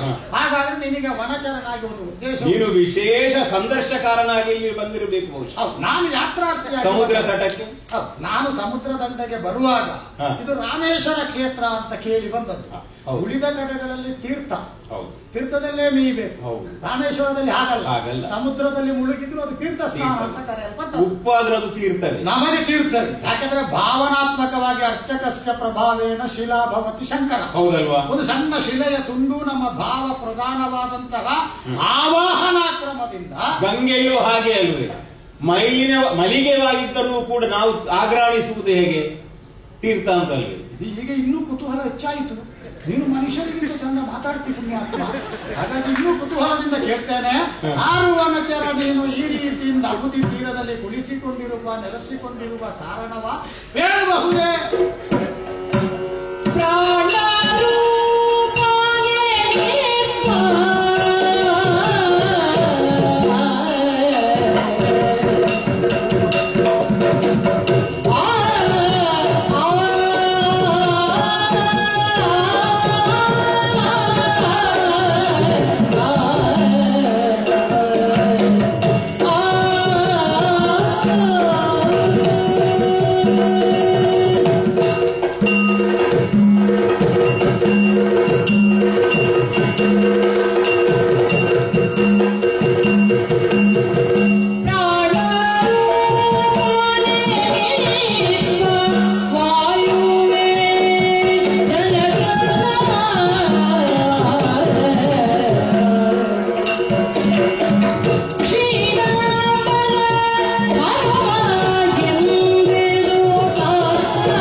ಕ್ಷೇತ್ರ ಸಂದರ್ಶನಾರ್ಥಿಗಳು ಆರ್ತಿಗಳಾಗಿ ಬಂದವರು ಇಲ್ಲಿ ಯಾರೂ ಕೂಡ ನನ್ನನ್ನು ಪ್ರಶ್ನಿಸಿದವರಲ್ಲ, ವಿಚಾರಿಸಿದವರಲ್ಲ.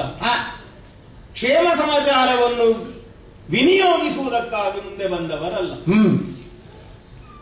ನೀನಾದರೂ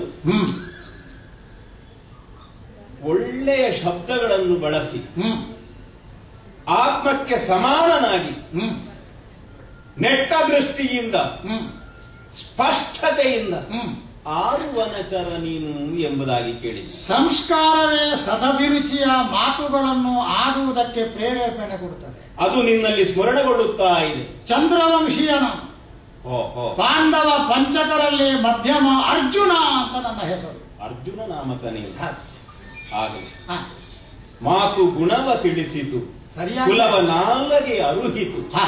ನಿನ್ನ ಮಾತಲ್ಲಿ ಗುಣವು, ಗುಣಕರ್ಮವು, ಗುಣ ವಿಭಾಗಶವು, ಹಾಗೆಯೇ ನಿನ್ನದಾದಂತಹ ಕೀರ್ತಿ ಪರಂಪರೆಯು ಮಾತಿನಲ್ಲಿ ಸ್ಮರಣವಾಗುತ್ತಾ ಇದೆ. ಸಂತೋಷಗೊಂಡೆ. ನಿನ್ನ ಮೆಚ್ಚುಗೆಗೆ ಧನ್ಯವಾದಗಳು. ಅಯ್ಯ, ಓ ನನ್ನನ್ನು ಕೇಳಿದ್ದೆ ಯಾರು ನೀನು ಎಂಬುದಾಗಿ. ಪಂಚಪ್ರಾಣಗಳಲ್ಲಿ ಮುಖ್ಯವಾದುದೇ ಪ್ರಾಣ. ಉದಾನ, ಅಪಾನ ಮುಂತಾದರಲ್ಲಿ ಪ್ರಾಣ. ವಾಯುವಿನ 5 ಸ್ಥಾನಗಳಲ್ಲಿ ನೀನು ಹೇಳಿದ ಹಾಗೆ ಸಮಾನ, ವ್ಯಾನ, ಉದಾನ, ಅಪಾನ, ಪ್ರಾಣ. ಮತ್ತೆ ನಾಗ, ಕೂರ್ಮ, ಕೃಕರ, ದೇವದತ್ತ, ಧನಂಜಯ. ಬಹುಶಃ ನೀನು ನನಗೆ ಏನು ಗೊತ್ತಿಲ್ಲ ಅಂತ ಅರ್ಥದಲ್ಲಿ ನಿಲ್ಲಿಸಿದ್ಯೋ ಏನು. ವ್ಯಂಗ್ಯಾಡಿದ್ದಲ್ಲ ಅಂದ್ರೆ ನೀನು ತುಂಬಿದ ಕೊಡ, ನೀನೆಲ್ಲ ತುಳುಕಲಿಕ್ಕಿಲ್ಲ. ಬಹುಶಃ ಬಹಳ ತಿಳಿದ ಹಾಗೆ ಕಾಣ್ತದೆ ನನಗೆ. ಅಂತೂ ನಾವು ಕಲ್ತ ಹಾಗೆ ಈಗ ಹಾಗಾದ್ರೆ ಪ್ರಾಣ ಏನು? ಪ್ರಾಣ ಪ್ರಾಣವೆನಿಪುವಂತಹ ವಾಯು. ವಾಯುವಿಗೆ ಕೇಸರಿಯ ಮಡದಿಯಾದಂತಹ ಅಂಜನಾದೇವಿಯಲ್ಲಿ ಜನಿಸಿದಂತಹ ಹನುಮನೇ ನಾನು. ನೀನು ಹನುಮನಾಮಕನಾಗಿ ಇಲ್ಲಿದ್ದೇನೆ. ಅದೇ ಅಕ್ಷೀಣ ಬಲ ಹನುಮ. ಅವನೇ ಈಗ ಕ್ಷೀಣ ಬಲ ಹನುಮ. ಈಗ ಕ್ಷೀಣ ಬಲ. ನೀನು ಅಂಜನಾದೇವಿಯ ಗರ್ಭಾಂಬುದಿಯಲ್ಲಿ ಮಲಗಿ ಪ್ರಪಂಚದ ಬೆಳಕು ಕಂಡು ಆಂಜನೇಯ ಅಂತ ಹೆಸರು ಪಡೆದವ. ಕುತೂಹಲ ಯಾಕೆ? ಕುತೂಹಲ ಅಲ್ಲ. ಈಗ ನೀನು ನಿನ್ನ ಬಗ್ಗೆ ಹೇಳಿಕೊಳ್ಳುವಾಗ ಇದು ಸತ್ಯ, ಇದು ಮಿಥ್ಯ ಅಲ್ಲ ಅಂತ ನೀನೇ ಅದನ್ನು ಖಚಿತಪಡಿಸುವಾಗ ಮತ್ತೆ ನಾನು ವಾದ ಹೂಡ್ಲಿಕ್ಕಿಲ್ಲ. ಹಾಗೆಂದು ಹನುಮಂತ ತಾನು ಅಂತ ನೀನು ಹೇಳುವಾಗ ನಾನು ಸ್ವಲ್ಪ ಯೋಚನೆ ಮಾಡಬೇಕಾಗುತ್ತದೆ. ಯಾಕೆ? ಆಕೃತಿಯಿಂದ ನೀನು ವಾನರನ ಹಾಗಿದ್ದಿ, ಆದ್ದರಿಂದ ತಾನು ಹನುಮಂತ ಅಂತ ಧೈರ್ಯದಿಂದ ಆಡಿದೆಯೋ? ಈ ರಾಮೇಶ್ವರ ಕ್ಷೇತ್ರಕ್ಕೂ ಹನುಮಂತನಿಗೂ ಸಂಬಂಧ ಉಂಟು ಅಂತ ರಾಮಾಯಣದಲ್ಲಿ ನಾವು ಓದಿದ್ದೇವೆ. ನೀನು ಇದೇ ಕ್ಷೇತ್ರದಲ್ಲಿ ಬೀಡು ಬಿಟ್ಟಿದ್ದಿ, ಆದ್ದರಿಂದ ತಾನು ಹನುಮಂತ ಅಂತ ಹೇಳುವುದು ಅಲ್ಲಪ್ಪ. ಅಲ್ಲ. ಯಾರೋ ಬರುವವರು ಹನುಮಂತನ ಕಥೆ ಇಲ್ಲಿ ಹೇಳಿದ್ದಾರೆ, ಯಾರೋ ಹನುಮಂತನ ಬಗ್ಗೆ ಪ್ರವಚನ ಮಾಡಿದ್ದಾರೆ. ನೀನು ಕಿವಿ ನಿಮಿರಿಸಿ ಆ ಕಡೆಗೆ ತೆರೆದು ಕೊಟ್ಟು ಅದನ್ನು ಅಭ್ಯಾಸ ಮಾಡಿದ್ದಿ. ಆ ಅಭ್ಯಾಸ ಮಾಡಿದ್ದನ್ನು ಕಂಠಪಾಠ ಮಾಡಿ ತನಗೂ ಹನುಮಂತನ ಚರಿತ್ರೆ ಗೊತ್ತುಂಟು ಅಂತ ಹೇಳಿ ತಾನು ಹನುಮಂತ ಅಂತ ಹೇಳಿದ್ದು. ಈಗ 4 ಬಗೆಯ ಸಂದೇಹ ಬರ್ತದೆ. ಈಗ ನಾನು ಕತೆ ಹೇಳಿ ಹನುಮಂತ ಅಂತ ಹೇಳಿ ಹನುಮ ನೀನೆಂದೆಂಬೆ, ಹನುಮನೀನೆಂದೆಂಬೆ ತನುವ ನೋಡಿದಡೆ ಬಡದುಣಿಗಿ ನಂದದೊಳಿರುವೆ ಏಕೆ? ಹನುಮನೀನೆಂದೆಂಬೆ ತನುವ ನೋಡಿದಡೆ ಬಡದುಣಿಗಿ ನಂದದೊಳಿರುವೆ ಏಕೆ?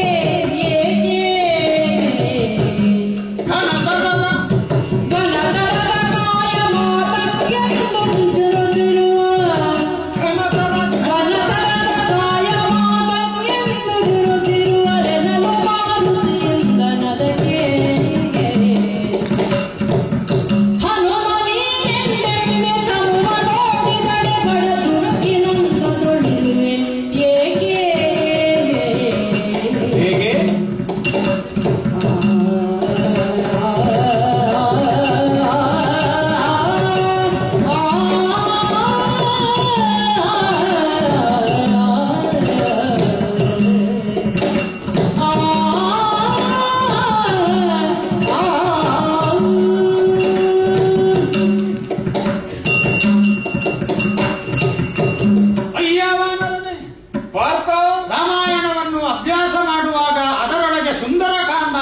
ಭಾಗ ಇದೆ. ಹನುಮಂತನ ಪೂರ್ವನಾಮಕರಣ ಇದ್ದದ್ದೇ ಸುಂದರ. ಅವ ಬಹಳ ಚಂದದಲ್ಲಿದ್ದವನು. ಯಾವಾಗ ಸೂರ್ಯನನ್ನು ಹಣ್ಣು ಅಂತ ತಿಳಿದು ಭ್ರಮಿಸಿ ಉತ್ಕಟವಾದ ಹಸಿವಿನ ಕಾರಣದಿಂದ ಹಾರಿದನೋ, ಅವನನ್ನು ಬೆದರಿಸುವುದಕ್ಕಾಗಿಯೇ ವಜ್ರಾಯುಧದ ಮೂಲಕವಾಗಿ ದೇವೇಂದ್ರನ ಬಿಟ್ಟುಕೊಟ್ಟನೋ, ಕೆಳಗೆ ಬಿದ್ದು ನಿಶ್ಚೇಷ್ಟಿತನಾದನೋ, ಆಗ ಅವನ ಹನು ಎನ್ನುವುದು ಊದಿಕೊಂಡಿತ್ತಂತೆ. ಆ ಕಾರಣದಿಂದ ಹನುಮಂತ ಅಂತ ಮತ್ತೆ ಪ್ರಸಿದ್ಧನಾದ. ಹನುಮಂತನ ಬಗ್ಗೆ ನಾವು ರಾಮಾಯಣದಲ್ಲಿ ಅಧ್ಯಯನ ಮಾಡುವಾಗ ಅಭ್ಯಾಸ ಮಾಡಿದ್ದೇವೆ. ಮನೋಜವ, ಮಾರುತ ತುಲ್ಯ ವೇಗ, ವಜ್ರ ಶರೀರಿ ಅಂತ ಕೇಳಿದ್ದೇವೆ, ವಾನರ ಯೂಥ ಮುಖ್ಯ ಅಂತ ಕೇಳಿದ್ದೇವೆ. ಒಟ್ಟಾರೆಯಾಗಿ ಘನತರದ ಶರೀರ ಅವನಿಗೆ ಅಂತ ನಾವು ಕೇಳಿದ್ದೇವೆ. ಭೂ ಯೋಮ ಪಾತಾಳಗಳನ್ನು ಬೆಸೆಯುವ ಹಾಗೆ ಆತ ಹಿಗ್ಗಬಲ್ಲ, ವಿಸ್ತಾರಗೊಳ್ಳಬಲ್ಲಂತಹ ಭೌಮ ವಿಸ್ತಾರ ಆಕೃತಿ ಅವನಿಗೆ ಉಂಟು ಅಂತ ಕೇಳಿದ್ದೇವೆ. ಅಕ್ಕೋ ಹನುಮಂತನ ಬಗ್ಗೆ ಅಂದ್ರೆ ನನ್ನ ಬಗ್ಗೆ ಸವಿಸ್ತಾರವಾಗಿ ನೀನು ತಿಳಿದುಕೊಂಡಿದ್ದೆ, ಸಂತೋಷ. ನಾನು ಹನುಮಂತನ ಬಗ್ಗೆ ತಿಳಿದಿದ್ದೇನೆ, ನಿನ್ನ ಬಗ್ಗೆ ತಿಳಿದಿದ್ದೇನೆ ಅಂತ ನೀವು ತಪ್ಪಾಗಿ ತಿಳಿಯಬಾರದು. ಯಾಕೆಂದ್ರೆ ಹನುಮ ನೀನೆಂದೆಂಬೆ ತನುವ ನೋಡಿದೊಡೆ ಬಡ ಚುಡುಗಿನಂದದೊಳಿರುವೆ ಯಾಕೆ ಅಂತ ಪ್ರಶ್ನೆ ಬರುವುದಿಲ್ವೋ? ಈಗ ನಿನ್ನಲ್ಲೇ ಕೇಳ್ತೇನೆ, ನೀನು ಹನುಮಂತ ಹೌದಾದ್ರೆ ನಿನ್ನ ಘನತರವಾದ ಕಾಯ ಸೊರಗಿ ಹೋದದ್ದು ಯಾಕೆ? ನೀನು ಈ ರೀತಿಯದ್ದಾದಂತಹ ಜುಣುಗಿನ ಆಕಾರಕ್ಕೆ ಬಂದದ್ದು ಯಾಕೆ? ಉತ್ತರಿಸಬಹುದೇನಯ್ಯ? ಖಂಡಿತವಾಗಿ. ಏನಂತ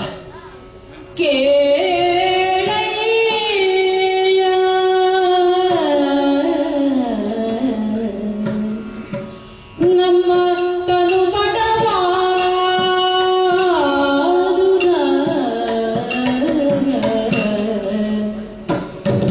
ಬೇಡಲೇನದ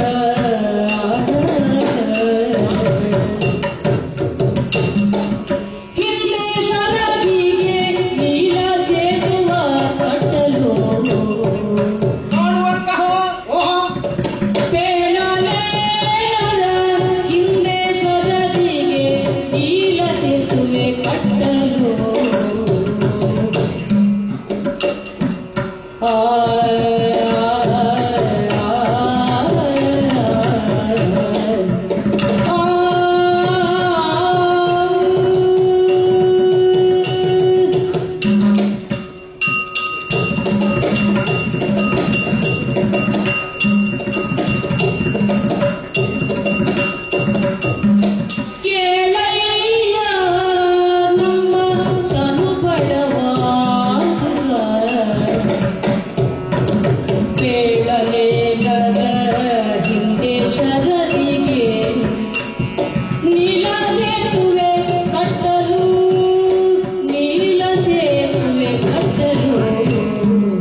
ಚಂದ್ರಾನ್ವಯದಲ್ಲಿ ಜನಿಸಿದವನು ನೀನು. ಹೌದು. ರಾಮಾಯಣವನ್ನು ಸ್ಥೂಲವಾಗಿ ಅಭ್ಯಸಿಸಿದವನು ನೀನು. ಸತ್ಯ. ನಿನ್ನ ಮಾತಿನಿಂದಲೇ ಸ್ಫುಟವಾಗ್ತಾ ಇದೆ. ನಿಜವೇ. ಅಕ್ಷರಶಃ ಆ, ಮೂಲ ರಾಮಾಯಣವನ್ನೇ ನೀನು ಅಭ್ಯಾಸ ಮಾಡಿದ್ದಿ ಎನ್ನುವುದನ್ನು ನಿನ್ನ ಮಾತಿನಿಂದಲೇ ಗೋಚರವಾಗ್ತದೆ. ಹಾ, ಅಂತ ಚಂದದ ಶಬ್ದ ಸರಣಿ ಹಾ, ಉಣಿಸಿದ್ದೆ ಆ ರೀತಿಯಾಗಿ. ಅಯ್ಯ, ಓ, ದಶರಥ ಚಕ್ರವರ್ತಿಗಳ ಹಿರಿಯ ಮಗನಾದಂತಹ ಶ್ರೀರಾಮಚಂದ್ರಮ ಹಾ, ಸೀತಾದೇವಿಯನ್ನು ಕೂಡಿಕೊಂಡು ಲಕ್ಷ್ಮಣನನ್ನು ಸೇರಿಕೊಂಡು ವನವಾಸಕ್ಕೆ ತೆರಳಿದವರು. ಈ ಕಥೆಯು ನಿನಗೆ ಗೊತ್ತಿರಬಹುದು. ಪಂಚವಟಿಯಲ್ಲಿ ವಟೀಕವನ್ನು ತಯಾರಿಸಿ ಹಾ, ಅಲ್ಲಿರುವಂತಹ ಹೊತ್ತಿನಲ್ಲಿ ಹಾ, ರಾವಣನು ಕಪಟ ವೇಷವನ್ನು ಮಾಡಿಕೊಂಡು ಹಾ. ಸೀತಾಮಾತೆಯನ್ನು ಕದ್ದುಕೊಂಡು ಹೋದ, ಅಪಹರಿಸಿಕೊಂಡು ಹೋದ ಕತೆ ಸತ್ಯ. ಅಲ್ವೇ? ಕತೆ. ಹೌದು, ಹೌದು. ನೈಜ ಕತೆ. ಆ ಕಾಲದಲ್ಲಿ ನಡೆದದ್ದು. ಹ್ಮ್. ನಾವು ಅದನ್ನು ರಾಮಾಯಣದಲ್ಲಿ ಕಥೆಯಾಗಿ ಓದಿ ಹೌದು. ಮಾಡಿದ್ದು. ಹೌದು. ಅದೇ ರೀತಿಯಲ್ಲಿ ಹಾ. ಸೀತೆಯನ್ನು ಹುಡುಕುತ್ತಾ ಹುಡುಕುತ್ತಾ ಹುಡುಕುತ್ತಾ ಹಾ, ಪಂಪಾ ಸರೋವರಕ್ಕೆ ಬಂದು ಹಾ, ಸುಗ್ರೀವನೊಂದಿಗೆ ಸಖ್ಯವನ್ನು ಮಾಡಿ ತಂತ ಹೊತ್ತಿನಲ್ಲಿ ಹಾ. ನಾನೇ ಮುತುವರ್ಜಿಯನ್ನು ವಹಿಸಿ ನನ್ನನ್ನೇ ಕಳುಹಿಸಿದ್ದು ಓಹೋ. ಸುಗ್ರೀವ. ಆಗ ಒಳ್ಳೆಯ ಸಂಧಾನಕಾರನು ನೀನು. ಪ್ರಯತ್ನ ಪಟ್ಟಿದ್ದೇನೆ. ಆಚೆಗೂ ಈಚೆಗೂ ಸೇರಿಸುವ ಸ್ನೇಹ ಸೇತು ನೀನು. ಹೌದು, ಆಚೆ ಈಚೆ ಮಾಡುವವಲ್ಲ, ಸೇರಿಸುವವ. ಆಚೆ ಈಚೆ ಮಾಡುವುದಕ್ಕೆ ಅಂತ ಒಂದು ವರ್ಗ ಉಂಟು. ಅದು ಬೇರೆನೇ ಉಂಟು. ನೀನು ಆ ಮಟ್ಟಿಗೆ ಹಾಗೆ ಮಾಡುವವನಾಗಿ ಕಾಣಿಸುವುದಿಲ್ಲ, ಸಂಭಾವಿತನಾಗಿ ಹಾಗೆ ಮಾಡುವ ಜಾಯಮಾನವೇ ನಮ್ಮಲ್ಲ. ಆಗಿದೆ. ಹಾಗೆ ಮಾಡೋರು ಕಂಡರೂ ಆಗುವುದಿಲ್ಲ ನಮಗೆ. ಹಾಗಾದ್ರೆ ನೀನು ಸುಗ್ರೀವನಿಗೂ ರಾಮನಿಗೂ ಸಖ್ಯ ಮಾಡಿಸಿದೆ. ಹೌದು, ಮುಂದೆ? ಅದೊಂದು ನಿಮಿತ್ತ ಅಷ್ಟೇ. ಹಾ, ನಾನು ತುಲ್ಯಾರಿ ಮಿತ್ರತ್ವವನ್ನು ಮಾಡಿಕೊಂಡಂತ ಅವರು ಹಾ,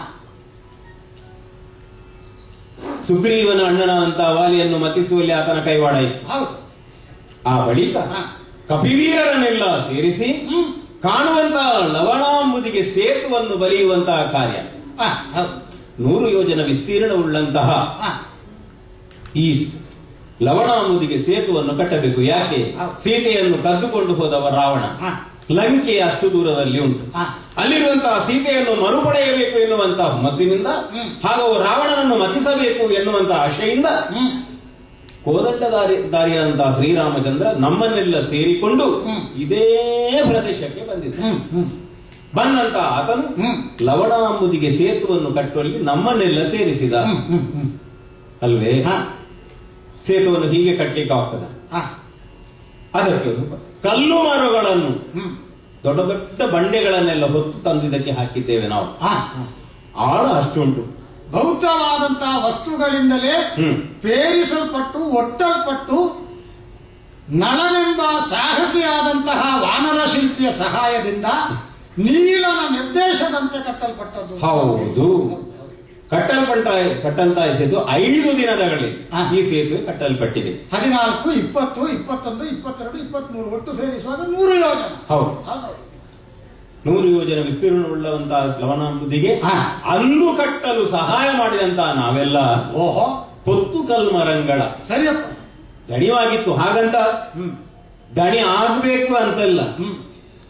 ಅಂತಹ ಹೊತ್ತಿನಲ್ಲಿ ಅಷ್ಟು ದೊಡ್ಡ ಕೆಲಸವನ್ನು ಮಾಡಿದಂತಹ ಆ ಯುಗದಲ್ಲಿ ಹ್ಮ್. ಕೆಲವರಿಗೊಂದು ತನ್ನೂರಿನಿಂದ ಮತ್ತೂರಿಗೆ ಪ್ರಯಾಣ ಮಾಡಿದಾಗ ಹಾ, ಹಾ. ನೀರು ಬದಲಾಗುವುದು ಅಂತ ಉಂಟು. ಹೌದೌದು. ಮನೆಯ ಬಾವಿಯ ನೀರನ್ನು ಬಿಟ್ಟು ಹಾ. ಬೇರೆ ಬಾವಿಯ ನೀರನ್ನು ಕುಡಿದಾಗ ಹಾ. ಆ ದಿವಸವೇ ಅದರ ಪರಿಣಾಮ ಆಗುವುದಿಲ್ಲ. 2-3 ದಿವಸ ಪರಿಣಾಮ ಕಾಣುವುದಿಲ್ಲ. ಯಾವ ರೋಗವೇ ತಾಗಲಿ, ಹಾ. ಏನೇ ಅಜೀರ್ಣ ಕೂಡಲೇ ಆಗುದಿಲ್ಲ. ಅದಾಗುದಿಲ್ಲ. ಅದಕ್ಕೆ ಕೆಲವರು ಕಟ್ಟಿಕೊಂಡು ಬರಬೇಕು, ದೂರ ಇರಬೇಕು ಅಂತ ಹೇಳುದು. ಪಕ್ಕನೆ ಈ ಹರಡುವುದಲ್ಲ. ಒಂದು ವಾರವೋ ಹೌದು. ಅಥವಾ ಒಂದು 8 ದಿವಸವೋ ಹೌದು. ಕಳೆದು ಹ್ಮ್. ಆ ನೀರು ಬದಲಾವಣೆ ಆದುದರ ಪರಿಣಾಮ ಇಲ್ಲಿ ಕಾಣಿಸಿಕೊಳ್ಳುತ್ತದೆ. ದೇಹದಲ್ಲಿ ಪರಿಣಾಮ ಅಲ್ಲ, ದುಷ್ಪರಿಣಾಮ. ಹೌದು. ಹಾಗೆಯೇ ಆ ದಿವಸ ಅಂದು ಮಾಡಿದಂತಹ ದೊಡ್ಡ ದೊಡ್ಡ ಕಾರ್ಯಗಳು, ಆ ಮಾಡಿದ ಕಾರ್ಯಗಳಿಂದ ನಾವು ಬಳಲಿದ್ದೇವೆ. ಈ ಕೈಕಾಲೆಲ್ಲ ಒಳ ಸರಿಸಿಕೊಂಡದ್ದು ಸರಿದಿದ್ದು. ಅಕ್ಷೀಣ ಬಲ ಅಂದಿದೆಯಲ್ಲ, ನಾನು ಕ್ಷೀಣ ಬಲನಾಗಿದ್ದೇನೆ. ಈಗ ಇಲ್ಲಿದ್ದೇನೆ. ರಾಮೇಶ್ವರದ ಅಂದಿನ ಕಥೆಯನ್ನು ನೆನೆಯುತ್ತಾ ರಾಮನಾಮವನ್ನು ಜಪಿಸುತ್ತಾ ಇಲ್ಲಿದ್ದೇನೆ. ಈಗ ಇನ್ನೊಂದು ಪ್ರಶ್ನೆ ಬಂತಲ್ಲ, ಏನು? ಒತ್ತು ದಾಡಿಯಲ್ಲಬೇಕೆ? ಒತ್ತು ದಾಡಿಯಲ್ಲಬೇಕೆ? ಗಿರಿಗಳ ನೆತ್ತೋಲೆಗೆ ಕಲ್ಮರಂಗಳ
ಕ್ಷೇತ್ರ ಉಚಿತವಾಗಿ ಒಬ್ಬ ಜೀವನು ವ್ಯವಹಾರ ಮಾಡ್ತಾನೆ.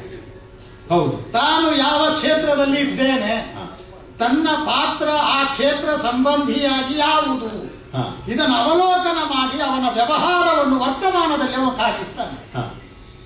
ಈಗ ನನ್ನ ವ್ಯಕ್ತಿತ್ವ, ನನ್ನ ಪಾತ್ರತ್ವ ಏನು ಅಂತ ನಿನಗೆ ನಾನು ಮೊದಲೇ ಸ್ಫುಟವಾಗಿ ಪರಿಚಯಾತ್ಮಕವಾಗಿ ವಿಶದೀಕರಿಸಿದ್ದೇನೆ.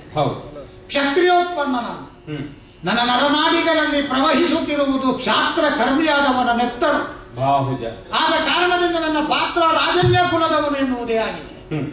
ಹಾಗಾದರೆ ಕ್ಷೇತ್ರ, ನಾನು ಏನಿದ್ರು ಆಯುಧಗಳ ಸಂಬಂಧದ ಕ್ಷೇತ್ರ ಬಿಟ್ಟು ಬೇರೆ ಕ್ಷೇತ್ರದ ಬಗ್ಗೆ ಮಾತನಾಡ. ಸದಾಚ ರಣತತ್ಪರ, ಚರಣತತ್ಪರ ಅಲ್ಲಲ್ಲ.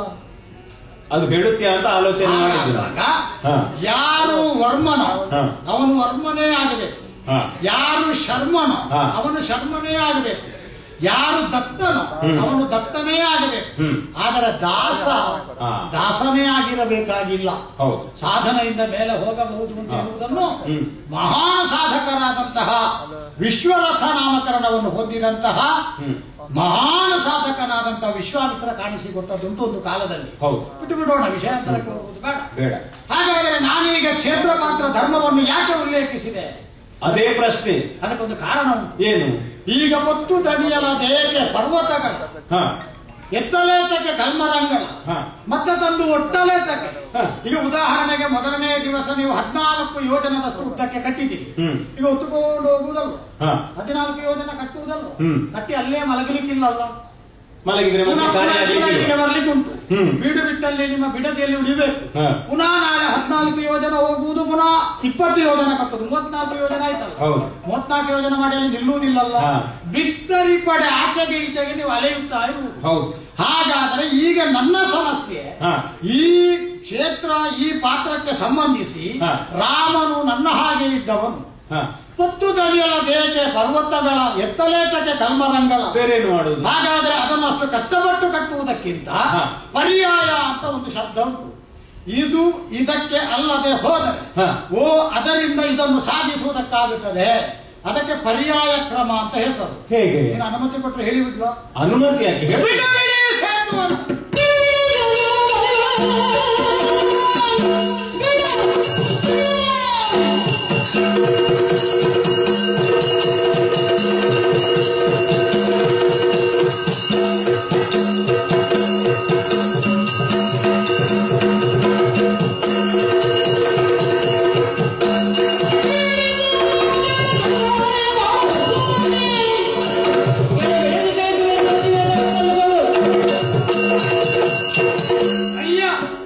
ನೋಡುವುದಕ್ಕೆ ಯಾತ್ರಾರ್ಥಿಯಾಗಿ ನಾನು ಕಾಣಿಸಿದ್ರು.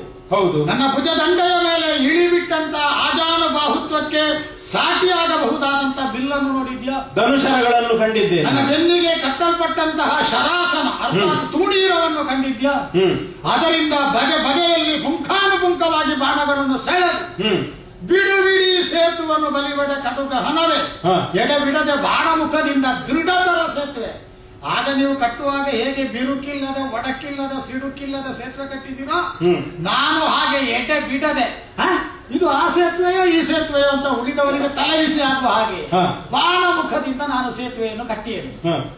ಇದು ಅನುಭವದಿಂದ ಮಾತಾಡ ಸುರಪಣ ಇರೋ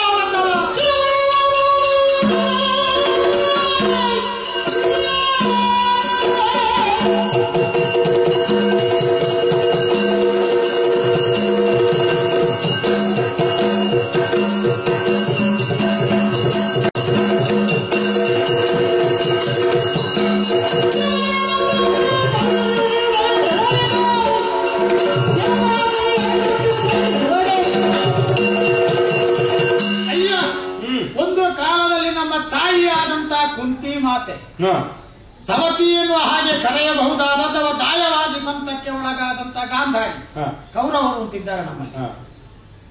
ದೊಡ್ಡಪ್ಪ ಚಿಕ್ಕಪ್ಪಂದಿರ ಮಕ್ಕಳು ಅಂತ ಊರವರು ಹೇಳುವುದು. ನಮಗೆ ಅವ ದೊಡ್ಡಪ್ಪ ಧೃತರಾಷ್ಟ್ರ, ಅವನ ಮಕ್ಕಳು ಕೌರವರು. ಆ ಕೌರವರು ಹುಟ್ಟುವುದಕ್ಕೆ ಕಾರಣಕರ್ತಳಾದವಳು ಗಾಂಧಾರಿ. ಗಜರೋಹಿ ಅಂತ ಹೇಳುವ ವ್ರತವನ್ನು ಮಾಡುವಾಗ ಮಣ್ಣಿನ ಆನೆಯನ್ನಿಟ್ಟುಕೊಂಡು ಪೂಜೆ ಮಾಡುವುದು ಕ್ರಮ, ವಾಡಿಕೆ, ಅದಕ್ಕಿಂತ ಹೆಚ್ಚು ಬೇಡ. ನಮ್ಮಮ್ಮ ಒಬ್ಬಳೇ ಬಿಕ್ಕುವುದನ್ನು ಕಂಡು ಆತ್ಮೀಯತೆಯಿಂದ ನನ್ನ ಉತ್ತರೀಯರಿಂದ ಆಕೆಯ ಕೆನ್ನೆಯ ದಂಡೆಯನ್ನು ಒರೆಸಿ ಏನವ್ವೇ ನಿನ್ನ ದುಃಖ ಅಂತ ಕೇಳಿದ್ರೆ ಅಯ್ಯೋ ಅವರೆದುರು ಸಣ್ಣವಳಾಗಿ ಹೋದನಲ್ಲ ಅಂತ ಅಳ್ಲಿಕ್ಕೆ ಪ್ರಾರಂಭ ಮಾಡಿದ್ಲು. ಗದ್ಗದಿತ ಸುಮ್ಮನೆ ಕೂತುಕ, ಗದ್ಗದಿತಳಾಗಬೇಡ, ಮನಸ್ಸಿನಲ್ಲಿ ಯಾವುದೇ ಬೇಸರ ಇಟ್ಟುಕೊಳ್ಳಬೇಡ. ನೀನ್ ಯಾಕೆ ಮುಲುಕುವುದು ಯಾಕೆ? ನಾನಿದ್ದೇನೆ ಅಂತೇಳಿ ಆ ತಕ್ಷಣಕ್ಕೆ ಎತ್ತಿದಂತ ಧನುಸ್ಸಿಗೆ ಹೂಡಿದ ಬಾಣದ ತುದಿಗೆ ಒಂದು ಪತ್ರ ಬರೆದು ನೇರವಾಗಿ ಅಮರಾವತಿಗೆ ಕಳುಹಿಸಿದ. ಅಮರಾವತಿಗೆ ಹುಟ್ಟಿದ ಅಮರಾವತಿಯ ಸುಧರ್ಮ ಸಭೆಯಲ್ಲಿ ವಿರಾಜಮಾನನಾದಂತಹ 33 ಕೋಟಿ ದೇವತೆಗಳಿಗೆ ನಾಯಕನಾದಂತಹ ಮಘವ ಕುಳಿತಿರಬಹುದಾದಂತಹ ಸಭೆಯ ಮುಂದಿರುವ ವಜ್ರ ಕಂಬಕ್ಕೆ ಕೀಲಿಸಿ ಹೋಯಿತು. ದೇವೇಂದ್ರನೇ ಇಳಿದು ಬಂದು ಆ ಪತ್ರವನ್ನು ತೆಗೆದು ವಾಚಿಸಿ, ಹೇಗೂ ನಾವು ನಿನಗಿನ್ನೊಂದು ಹೇಳಲಿಕ್ಕೆ ಬರುತ್ತೆ, ನಾವು ಕ್ಷೇತ್ರದರು ಕುಂತಿಯರು, ಯಥಾರ್ಥಕ್ಕೂ ಪಾಂಡವಿಗೆ ಜನಿಸಿದವರಲ್ಲ. ನಾವು ದೇವತಾ ನಿಯೋಗದಿಂದ ಕ್ಷೇತ್ರದರಾಗಿ ಪಾಂಡವಿಗೆ ಹುಟ್ಟಿಕೊಂಡವರು. ದೇವೇಂದ್ರನನ್ನ ಜನಕ, ಅಪ್ಪನ ಮನೆಗೆ ನೀನು ಓಲೆಯನ್ನು ಕಳುಹಿಸಿ ಜನಕನನ್ನು. ಆ ಕಾರಣದಿಂದಲೇ ಅವನ ಒಂದು ಬುದ್ಧಿವಂತಿಕೆ ಮಾಡಿದ. ಇದೆಲ್ಲ ಒಂದು ನನ್ನ ಮಗನಿಗೆ ಅಷ್ಟು ಬೇಗ ಕಳುಹಿಸಬಾರದು ನಾನು. ನೀವು ಆ ಕಡೆಯಿಂದ ನಮ್ಮ ಐರಾವತ ಇಳಿಯುವುದಕ್ಕೆ ಆಸ್ಪದ ಮಾಡಿಕೊಟ್ರೆ ಐರಾವತವನ್ನು ಇಳಿಸಬಹುದು. ನೀವು ಅದಕ್ಕೆ ಏರ್ಪಾಡು ಮಾಡಿದ್ರೆ ಐರಾವತ ಕಳುಹಿಸಬಹುದು. ಮನೆ ನೋಡ್ಲಿಲ್ಲ, ಏನು ಮಾಡಿದೆ? ಬಾಣಗಳನ್ನು ಪುಂಖಾನುಪುಂಖವಾಗಿ ಒಂದರಿಂದ ಅವ್ಯಾಹತವಾಗಿ ಪ್ರಯೋಗ ಮಾಡಿ ದೇವತೆಗಳೇ ನಿಬ್ಬೆರಗಾಗುವ ಹಾಗೆ ರೋಮಾಂಚನಗೊಂಡು ಹರ್ಷಾತಿರೇಕದ ಹುಯಿಲೆಬ್ಬಿಸುವ ಹಾಗೆ ಅದ್ಭುತವಾದಂತಹ ಒಂದು ಮೆಟ್ಟಿಲನ್ನು ನಿರ್ಮಾಣ ಮಾಡಿದ. ಬಾಣದ ಮೆಟ್ಟಿಲು ಬರುವುದೇನು, ಅಪ್ಸರಾಂಗನೆಯರು ಪಾರಿತೋಷಕಗಳ ಪೆಟ್ಟಿಗೆ ಹೊತ್ತುಕೊಂಡು ಜಗ್ ಜಗ್ ಅಂತ ಅದರ ಮೇಲೆ ಜಗ್ಗಾಡದ ಹಾಗೆ ಬಂದ ಶೈಲಿ ನೋಡಬೇಕಿತ್ತು ನೀನು. ಭಾಗ್ಯ ನನಗಿಲ್ಲ ಬಿಡು. ಏನು ಮಾಡುವುದು, ನಮ್ಮಂತವರಿಗೆ ಇದ್ದದ್ದರಿಂದ ನಾವು ಮಾಡಿ ಪೂರೈಸಿದೆವು.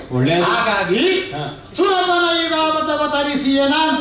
ನೀವೆಲ್ಲ ಸಣ್ಣ ಸಣ್ಣ ಮಂಗಗಳು, ನಿಮಗೆ ಕೆಲಸ ಇಲ್ಲ ಅಂತ ರಾಮದೇವರು ಒಂದು ಕೆಲಸ ಕೊಟ್ಟಿದ್ದಾನೆ. ನನ್ನಂತ ಘನಪರಾಕ್ರಮಿಗೆ ಇದು ದೊಡ್ಡದಲ್ಲ. ಸುಮ್ಮನೆ ಕೂತುಕ ಮಂಗ. ಈಗ ನೀನು ಕಟ್ಟುದಿ ಅದನ್ನು? ಕಟ್ಟುವುದೇನು, ನಾನು ಮನಸ್ಸು ಮಾಡಿದ್ರೆ ಕಟ್ಟಿ ಹೇಳಿದ್ದೆ. ಹೌದಾ?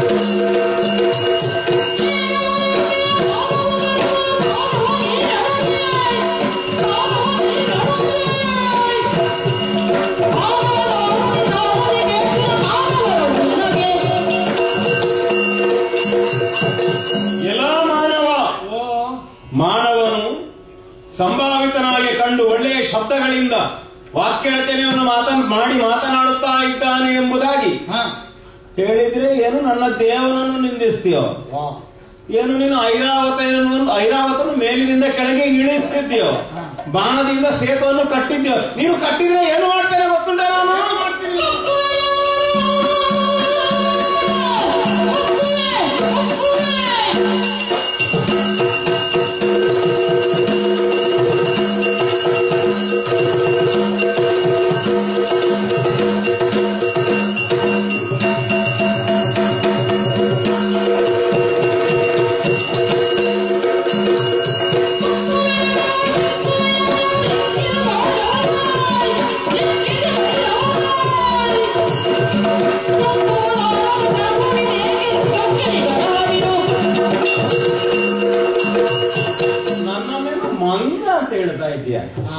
ದೇಹಾಕೃತಿಯನ್ನು ಮಂಗನೇ ಆಗಿದ್ದರೂ ಕೂಡ ಮಂಗ ಎಂಬುದಾಗಿ ಕ್ಲಿಷ್ಟವಾಗಿ ನೋಡಬೇಡ.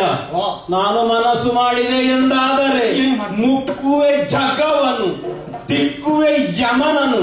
ಕಾಣುತ್ತಾ ಇದೆಯಲ್ಲ ಲವಣಾಮುದಿ, ಮುಳುಗಿಸಿ ಎಬ್ಬಿಸಿ ಮೂಗಿನಲ್ಲಿ ನೀರು ಹಾಯಿಸೇನು ಮತ್ತೇನು? ಈಗ ತಿಕ್ಕಲಿಕ್ಕೆ, ಮುಕ್ಕಲಿಕ್ಕೆ, ಉಜ್ಜಲಿಕ್ಕೆ ರಾವಣನೂ ಅಲ್ಲ, ಲಂಕಿಣಿಯೂ ಅಲ್ಲ, ಇಂದ್ರಜಿತವೂ ಅಲ್ಲ, ಕುಂಭಕರ್ಣನೂ ಅಲ್ಲ. ಅದು ಅಲ್ಲದಿದ್ದರೂ ಇಷ್ಟು ಮಾತನಾಡಿದ್ಯಲ್ಲ. ನೀನು ಮಾತಾಡಿದ್ದಕ್ಕೆಲ್ಲ ಮುಳುಗಿಸ್ಲಿಕ್ಕೆ ಹೊರಟ್ರೆ ಸಮಸ್ಯೆ ಬರ್ತದೆ. ಅಪಪ್ರಚಾರ ಆಗ್ತಾರೆ. ಏನಂತ? ಅವನ ದೇವರ ಹೆಸರು ಹೇಳಿದ್ರೆ ಅವನು ಮುಳುಗಿಸ್ತಾನೆ ಅಂತ. ಹಾಗಾಗಬಾರ್ದು. ದೇವರ ಹೆಸರಲ್ಲ. ನೀನು ಸಂವಾದಕ್ಕೆ ಸಿದ್ಧನಾಗಬೇಕು. ಹ. ಈಗ ಒಂದು ಕೆಲಸ ಮಾಡು. ಏನು? ಈಗ ನಾನು ಕ್ರೂರಿಯಾಗಿದ್ರೆ ರಾಕ್ಷಸರಾಗಿದ್ರೆ ನೀನು ಅದನ್ನು ಮಾಡಬಹುದು. ಹ. ಈಗ ನಾನು ಬಾಣ ಮುಖದಿಂದ ಕಟ್ಟಿದ್ರೆ ಅಂತ ಮಾಡ್ತೀನಿ. ಕಟ್ಟುದ್ಯಾ ನೀನು? ಹೌದು. ಕಟ್ಟುದ್ಯಾ?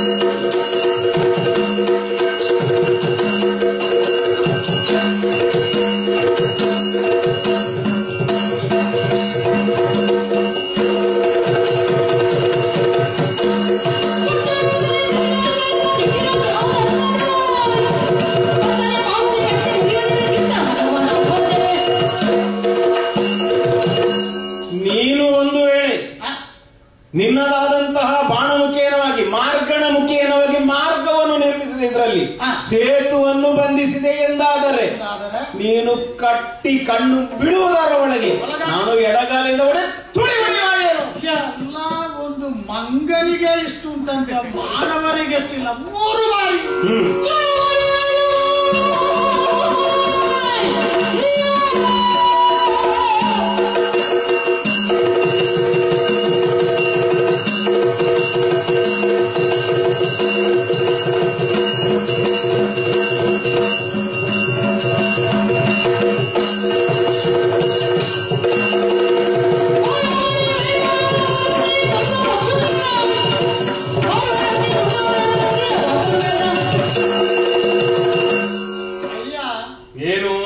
ಇಲ್ಲಿಯವರೆಗೆ ಪ್ರಸಂಗ ಚಂದ ಹೋಗಿ ಇನ್ನೊಮ್ಮೆ ವಿಷಮಕ್ಕೆ ಹೋಯಿತು ಅಂತ ಬೇಡ. ಯಾಕೆ ನಿಮಗೆ ಕಟ್ಲಿಕ್ಕೆ ಆಗುವುದಿಲ್ಲ ಅಂತ? ಚಂದದಲ್ಲೇ ಇದನ್ನು ಮುಗಿಸುವ. ಈಗ ನೀನು ವಾನರನಾಗಿ ಶ್ರೀರಾಮನ ಆತ್ಮಸಕ್ತನಾದಂತಹ ಹನುಮಂತನಾಗಿ ರಾಮ ವಿರೋಧವಾಗಿ ಮಾಡಲ್ಪಡುವ ಯಾವುದೇ ಕೃತಿಯನ್ನಾದರೂ ಭಂಜಿಸ್ತೇನೆ ಖಂಡಿತ ಅಂತ ಹೊರಟದ್ದೌದಲ್ಲ. ಹೌದು. ಕ್ಷಾತ್ರಕರ್ಮಿಯಾಗಿ ನಾನು ಪಂಥ ಪೌರುಷವನ್ನು ಇಟ್ಟುಕೊಳ್ಳಬೇಕಾದದ್ದು ನನಗೆ ಸ್ವಭಾವ ಹೌದಲ್ಲ. ಅಗಾಧವಾಗಿರುವುದು ಸಮುದ್ರಕ್ಕೆ ಹೇಗೆ ಸ್ವಭಾವವೋ, ಅನಂತವಾಗಿರುವುದು ಆಕಾಶಕ್ಕೆ ಹೇಗೆ ಸ್ವಭಾವವೋ, ಉರಿಯುವುದು ಬೆಚ್ಚಗಿರುವುದು ಅಗ್ನಿಗೆ ಹೇಗೆ ಸ್ವಭಾವವೋ, ಶೀತಲವಾಗಿರುವುದು ಮಂಜುಗಡ್ಡೆಗೆ ಹೇಗೆ ಸ್ವಭಾವವೋ, ಪಾರ್ಥನಿಗೆ ಸ್ವಭಾವ ಕ್ಷಾತ್ರಕರ್ಮಿಯಾಗಿ ಬುಗ್ಗುತ್ತ ಒತ್ತು. ಈಗ ನಿನ್ನ ಮುಂದೆ ಒಂದು ಪೌರುಷದ ಪಣದ ಮಾತನ್ನೇ ಆಡಿಬಿಡ್ತೇನೆ. 3 ಸಲ ನಾನು ಅದನ್ನು ಕಟ್ಟುತ್ತೇನೆ. ನೀನು 3 ಸಲ ಕಟ್ಟುತ್ತೀಯ? ಮನೋವಾಕ್ಕಾಯ ನಮಗೆ ಕ್ರಮವೇ ಹಾಗೆ. 3 ಬಿಟ್ಟರೆ ನಾವು ಮಾತಾಡ್ಲಿಕ್ಕಿಲ್ಲ. 3 ಸಲ ನೀವು 3 ಮಾತಾಡು. 3 ಬಿಟ್ಟು ಬೇರೆ ಮಾತಿಲ್ಲ. ಆದೀತು. 3 ಸಲ ನೀನು 3 ಸಲ ಕಟ್ಟಿದ್ದನ್ನು ನಾನು 3 ಸಲ ಬಾಣಮುಖದಿಂದ ಕಟ್ಟಿದ್ರೆ, ಒಂದು ವೇಳೆ ನೀನು ಮುರಿದ್ರೆ ನೀನು ಅದನ್ನು ಭಂಗಿಸಿದ್ರೆ, ಇನ್ನು ಕ್ಷಾತ್ರಕರ್ಮಿಯಾದಂತ ನಾನು ಭಾಷಾ ಭಂಗಕ್ಕೆ ಒಳಗಾಗಿ ಸಜೀವನಾಗಿ ಉಳಿಯುವುದಕ್ಕುಂಟ ನಿನ್ನ ಕಣ್ಣ ಎದುರಿನಲ್ಲಿ ಅಗ್ನಿ ಪ್ರವೇಶ ಮಾಡ್ತೇನೆ. ನಿನಗೆ ಒಂದು ವೇಳೆ ನೀನು ಕಟ್ಟಿದಂತಹ ಸೇತುವನ್ನು ನಾನು ಎಡಗಾಲಿನಿಂದ ಮೆಟ್ಟಿ ಕುಡಿಗೈರದಿದ್ದರೆ ನಾನು ನೀರಿಗೆ ಹಾರಿದ್ರೆ ಸಾಯುವುದಿಲ್ಲ. ಬೆಂಕಿ ನನ್ನನ್ನು ಸುಳ್ಳಿಕ್ಕಿಲ್ಲ. ಇಷ್ಟರವರೆಗೆ ನಾನು ರಾಮದಾಸ. ಒಂದು ವೇಳೆ ಮುರಿಯಲಿಕ್ಕೆ ಆಗದಿದ್ರೆ ನಿನ್ನ ದಾಸನಾಗ್ತೇನೆ. ರಾಮದಾಸ್ಯವನ್ನು ಬಿಡುತ್ತಿದ್ದ ನನ್ನೊಟ್ಟಿಗೆ ಬರ್ತಿದ್ದ ಅಲ್ಲ, ಬರುವುದು ಬೇಡಪ್ಪ. ನೇರ ಅರ್ಥ ಅಲ್ಲ. ರಾಮದಾಸ್ಯವನ್ನು ಬಿಡುತ್ತಿದ್ದ ಬಿಡ್ತೆ. ಹೌದು. ಇನ್ನು ನೋಡ್ಲಿಕ್ಕೆ ಎಂತದುಂಟು?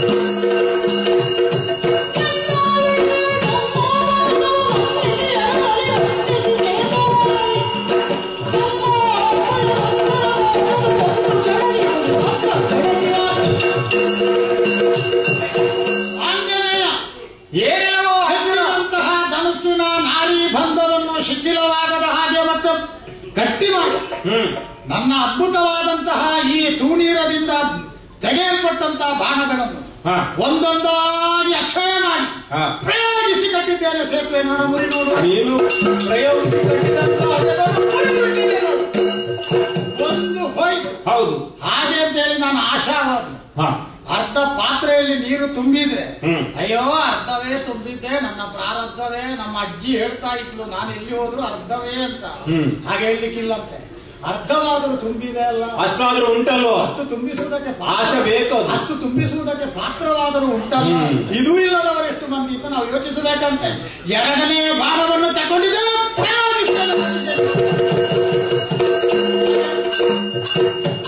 ಒಂದು ಮುರಿದು ಸುಮ್ಮನಿರುವವನಲ್ಲ ನಾನು, ಆಶಾವಾದಿಯೇ. ನೀನು ಕಟ್ಟಿದಂತ ಸೇತುವನ್ನು ನಿರ್ಣಾಯಕವಾದ ಮೂರನೇ ಹಂತಕ್ಕೆ ಬಂದಿದ್ದೇನೆ. ಅಂತಿಮ ನಿರ್ಣಯ.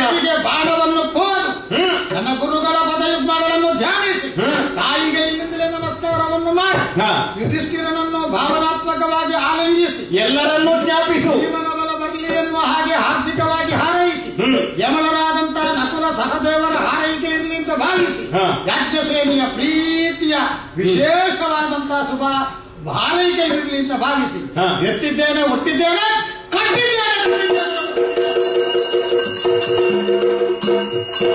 ಸಾಕ್ಷಿಯಾಗಿ ಭಗವನ್ಮುಕ್ತರಾದಂತಹ ಶ್ರೀರಾಮಚಂದ್ರನ ಸೇವಕನಾಗಿದ್ದವರು. ಜೈ ಶ್ರೀರಾಮ.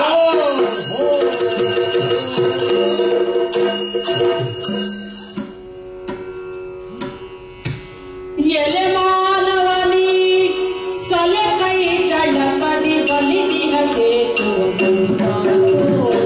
ಏನಾಯ್ತು? ಬಲಿದಿಹ ಕೇತುವದೇನಾಯ್ತು?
ಇಲ್ಲ ಸಲ್ಲದವರನ್ನು ಹೋಗಿ ಕೆಣಕುವುದು, ಅವರಲ್ಲಿ ನಾನು ಹೀಗೆ ಇದ್ದೇನಂತ ಹೇಳುವುದು, ಮತ್ತೆ ಮುಖಭಂಗ ಮಾಡಿಕೊಂಡು ತಲೆ ಕೆಳಗಾಗಿ ಕೂತ್ಕೊಳ್ಳುವುದು, ಮತ್ತೆ ಕ್ಷಮಿಸು ಅಂತ ಹೇಳುವುದು. ಅಯ್ಯೋ, ಏನು ಕುಂತಿಯ ಮಗನಂತೆ ಐರಾವತವನ್ನು ಕೆಳಗೆ ಇಳಿಸಿದ್ದನಂತೆ ಇಂದ್ರನಿಗೆ ಪತ್ರ ಬರೆದಿದ್ದಂತೆ. ಅಂತಹ ಸವ್ಯಸಾಚಿ ಎಂದು ಹೆಸರು ಪಡೆದವನು ನೀನು ಎಂಬುದಾಗಿ ಹೇಳುತ್ತಾ ಇದ್ದ. ಮನೆಯ, ಕುಟುಂಬದ, ಸಂಸಾರದ ಹಿರಿಯರ ಎಲ್ಲರ ಹೆಸರನ್ನು ತೆಗೆದು ಅವರ ಆಶೀರ್ವಾದವನ್ನು ಪಡೆದು ಕಟ್ಟಿದಂತಹ ಸೇತುವನ್ನು ನಾನು ಮುರಿದಿದ್ದೇನೆ. ಎಲೆ ಮಾನವ, ನಿನ್ನ ಕೈ ಸೆಳೆ, ಕೈ ಚಳಕ, ಎಡಬಲ ಕರಗಳಿಂದ ಏಕಕಾಲದಲ್ಲಿ ಬಾಣವನ್ನು ಪ್ರಯೋಗಿಸಬಲ್ಲಂತಹ ನಾನು ಎಂಬುದಾಗಿ ಹೇಳಿದ್ದೆ. ಮತ್ತೆ ಭೂ ವ್ಯೂಮ ಪಾತಾಳ ನಿಭವದಲ್ಲಿ ಕೀರ್ತಿ ಎತ್ತಿದ್ದೇನೆ, ಅದೆಲ್ಲ ಹೇಳಿದ್ಯಾ. ಕೃಪಾಚಾರ್ಯದಿಂದ ತಿಳಿದಿದ್ದೇನೆ ಎಂಬುದಾಗಿ ಹೇಳಿದ್ದೆ, ಅದೆಲ್ಲ ಏನಾಯ್ತು? ಸೆಲೆ ಪರಾಕ್ರಮವು ನೆರೆಯಲ್ಲಿ ಹೋಯ್ತೋ? ಅವನು ಯಾಕೆ ಕಟ್ಟಬೇಕು? ಅಗತ್ಯ ಉಂಟ ಕಲ್ಮರಗಳನ್ನು ಹೊತ್ತುವುದು ಎಂಬುದಾಗಿ. ಮತ್ತೆ ನಿನ್ನಂತ ಈ ಜುಣುಗು ಸೇತುವೆಯನ್ನು ಕಟ್ಟಿದ್ರೆ ನಮ್ಮ ಈ ವಾನರ ಸೇನೆಯೋ ಅಥವಾ ಶ್ರೀರಾಮಚಂದ್ರವನ್ನು ನಡೆದುಕೊಂಡು ಹೋಗುವುದಕ್ಕೆ ಸಾಧ್ಯ ಉಂಟ? ಆಗ್ಲೇಪ್ಪ, ನೀನು ಇಲ್ಲಿಗೆ ಯಾತ್ರಾರ್ಥಿಯಾಗಿ ಬಂದವನು, ಧನುಸನ್ನು ಏರಿಸಿಕೊಂಡವನು, ತುಳಿಯದಲ್ಲಿ ಬಾಣವನ್ನು ತುಂಬಿಸಿಕೊಂಡವನು. ಬಹುಶಃ ನಿನ್ನ ಸ್ವಸಹಾಯಕ್ಕೆ ಇರಬೇಕು. ಕಳ್ಳರೋ ಕಾಕರೋ ಬಂದ್ರೆ ಅವರನ್ನು ಹೊಡೆದೋಡಿಸುವ, ಅಥವಾ ನನ್ನನ್ನು ಕಂಡು ನಾನು ಒಬ್ಬ ಕ್ಷಾತ್ರಜ ಎಂಬುದಾಗಿ ತಿಳಿದುಕೊಳ್ಳಲಿ ಎಂಬುದಾಗಿ, ನಾನು ಇಂಥವನು, ಇಂತಹ ಕುಲಜನು ಎಂಬುದಾಗಿ ಬೊಬ್ಬಿರುವುದಕ್ಕಾಗಿರಬೇಕದು. ಇಲ್ಲದಿದ್ದರೆ ಇಂಥ ಕ್ಷೇತ್ರದಲ್ಲಿ ಬಂದು ನೀನು ನಿನ್ನ ಮುಖಭಂಗವನ್ನು ಮಾಡಿಕೊಂಡಿಯಲ್ಲ. ಈಗ ನೀನು ಹೇಳಿದ ಹಾಗೆ ಅಗ್ನಿಗೆ ಹಾರುತ್ತಿ, ಅಗತ್ಯ ಇಲ್ಲ. ನೀನು ನಾನು ಮಾಡಿಕೊಂಡಂತಹ ಕಾರ್ಯವನ್ನು ಯಾರೂ ನೋಡಲಿಲ್ಲ. ನಿನಗೆ ಅದನ್ನು ಪೂರೈಸಬೇಕು ಎನ್ನುವಂತ ಇಚ್ಛೆ ಇದ್ರೂ ಕೂಡ ನಾನು ಬೇಡ ಎಂಬುದಾಗಿ ಹೇಳುವ. ಯಾವ ತಾಯಿಯ ಮಗನೋ, ಯಾವ ಹೆಂಡತಿಯ ಗಂಡನೋ, ಎಷ್ಟು ಮಕ್ಕಳ ಅಪ್ಪನೋ ನನ್ನಿಂದಾಗಿ ಸತ್ತು ಅವರಲ್ಲಿ ಬೀಳಿನಲ್ಲಿ ಉಪವಾಸ ಬೀಳುವಂತಹ ಪರಿಸ್ಥಿತಿ ಬರಬೇಕು. ನನ್ನ ಗಂಡ ಅಷ್ಟು ದೂರ ಹೋಗಿದ್ದಾನೆ, ಅಲ್ಲಿ ಹೋದವನು ಹೀಗಾದ ಅಂತ ಹೇಳೋದು ಬೇಡ. ಬಂದವನು ಸುಕ್ಷೇಮವಾಗಿ ಹಿಂದೆ ಹೋದರೆ ಸಾಕು. ನಿನ್ನ ಗುರುಗಳನ್ನು, ಹಿರಿಯರನ್ನು, ಯಾರನ್ನು ಜ್ಞಾಪಿಸಲಿಕ್ಕೆ ಉಂಟು, ಜ್ಞಾಪಿಸಿ ಹೊರಟು ಹೋಗಯ್ಯ ನೀನು.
ಸೊಕ್ಕು ಅದು ಉಕ್ಕಿ ಮೇಲ್ಮುಖವಾಗಿ ಹರಿದು ಮಾತು ಎನ್ನುವ ಪ್ರತಾಪದ ರೂಪವನ್ನು ತಳೆದು ಆಂಜನೇಯನನ್ನು ಹೀಗೆ ರಾಮನ ಪರಾಕ್ರಮವನ್ನು ಮೂದಲಿಸಿ ನನ್ನ ಕ್ಷಾತ್ರ ಕರ್ಮದ ಧರ್ಮವೇ ಅಧಿಕ ಎನ್ನುವ ವೈಭವೀಕರಣಕ್ಕೆ ತಂದು ಇಂತಹ ಪ್ರಯೋಗವನ್ನು ಮಾಡಿ 3 ಸಲವು ಬಾಣಮುಖದಿಂದ ಕಟ್ಟಿದ ಸೇತುವೆಯು ಇವನಿಂದ ಮುರಿಯಲ್ಪಟ್ಟು ಆ ಪಂಥ ಎನ್ನುವುದು ಉರಿದು ಭಸ್ಮವಾಗಿ ನನ್ನ ಕಣ್ಣೆದುರಿನ ಬೂದಿ ಹಾಗೆ ಕಾಣಿಸುವ ಹೊತ್ತಿಗೆ ಈಗ ನನಗೆ ಖಗ ರಾಜಗಮನ ಪಚಿವಾಹನ ಎನ್ನುವ ಕೃಷ್ಣನ ನೆನಪಾಗುತ್ತದೆ.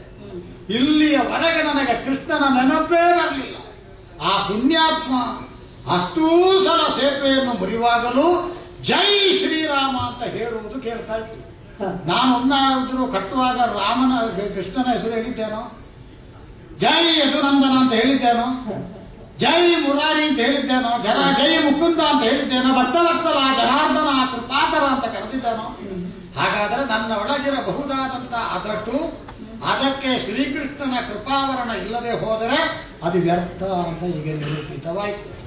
ಇನ್ನು ಊರಿಗೆ ಹೋಗಿ ಕಪಿಯಿಂದ ಸಂರಕ್ಷಿತನಾದವನು, ಆಂಜನೇಯನಿಂದ ಪ್ರಾಣದಾನ ಪಡೆದವನು ಅಂತ ನನಗೆ ಹೆಸರು ಬೇಡಲ್ಲ. ಅದಕ್ಕಾಗಿ ನನ್ನಂತವನಿಗೆ ಮರಣವೇ ಶ್ರೇಯಸ್ಕರ. ಈ ರೀತಿಯದ್ದಾದ ಮರಣ ಅಲ್ಲ. ಹೋಗ್ಲಿ, ಪಾಂಡವರಲ್ಲಿ 2 ಉಳಿತಾರಲ್ಲ, ಮಾತ್ರಿಯ ಮಕ್ಕಳು 2 ಉಳಿತಾರಲ್ಲ. ಈಗ ಪಾಂಡವರಲ್ಲಿ 3 ಮಂದಿ ಕುಂತಿಯ ಮಕ್ಕಳು, 2 ಮಾದ್ರಿ ಕುಮಾರರು. ಈಗ ನಾನೊಬ್ಬ ಹೋದ್ರೆ 2 ಸರಿ ದೂಡ್ತದೆ, ಆಚೆಗೆ 2 ಈಚೆಗೆ 2, ಇನ್ನು 5 ಮಂದಿ ಇಲ್ಲ. ಇನ್ನು ತಡ ಮಾಡ್ಲಿಕ್ಕಿಲ್ಲ. ಎತ್ತಿದ್ದೇನೆ ಧನುಸ್ಸನ್ನು, ಶ್ರೀಕೃಷ್ಣನ ವ್ಯಾಹರಣವನ್ನು ಮಾಡುತ್ತಾ ಬಾಣವನ್ನು ಕೋದಿದ್ದೇನೆ, ಆಗ್ನೇಯಾಸ್ತ್ರವನ್ನು ನಿರ್ಮಾಣ ಮಾಡಿದ್ದಾನೆ. ಅಗ್ನಿಕುಂಡ 1 ಸುತ್ತು, 2 ಸುತ್ತು, 2.5 ಸುತ್ತು ಮುಗಿಸಿದ್ದೇನೆ. ನೋಡು ಏನಾಗುತ್ತದೆ ಅಂತ ದೇವರೇ. ಹಾರಿದ ಬೆನಗ್ನಿಯ ನೆನುತ್ತಾ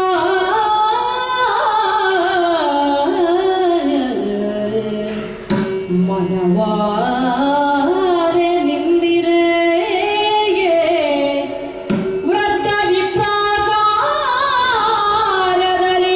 ಹರಿ ಬಂದು ನುಡಿದ ಇದೇನು ಇದೇನೆನುತ್ತ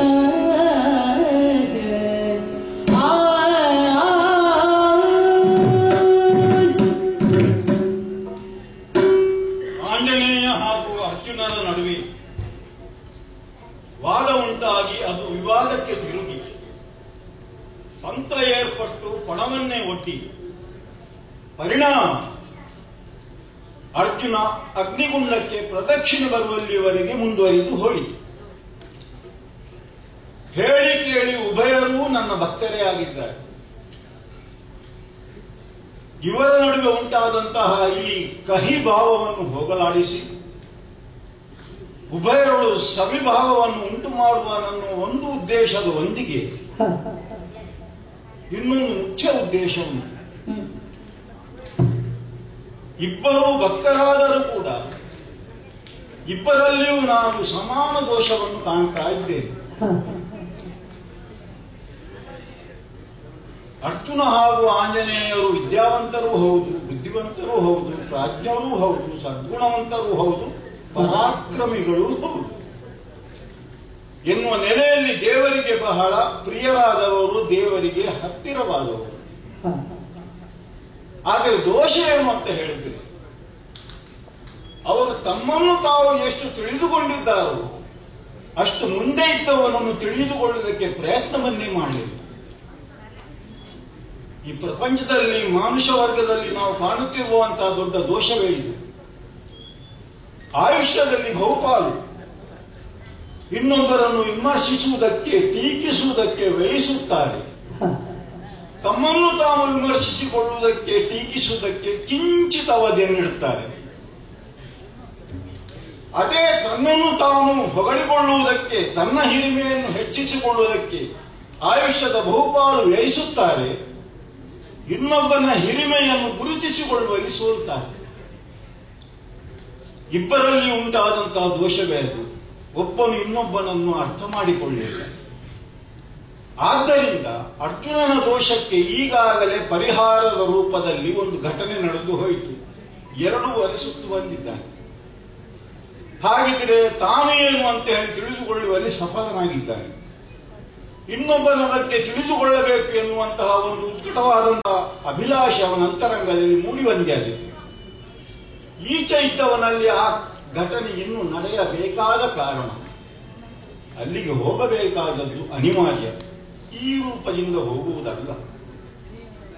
ಒಬ್ಬ ವೃತ್ತ ವಿಪ್ರನಾಗಿ ಹೋಗಿ ಏನೂ ತಿಳಿಯದವನ ಹಾಗೆ ನಟಿಸಿ ಈ ಒಂದು ಘಟನೆಗೆ ಹೊಸ ರೂಪವನ್ನು ಕೊಟ್ಟು ಇವರಲ್ಲಿ ಸತ್ಯಧನವನ್ನು ಮೂಡಿಸಬೇಕಾಗಿದೆ.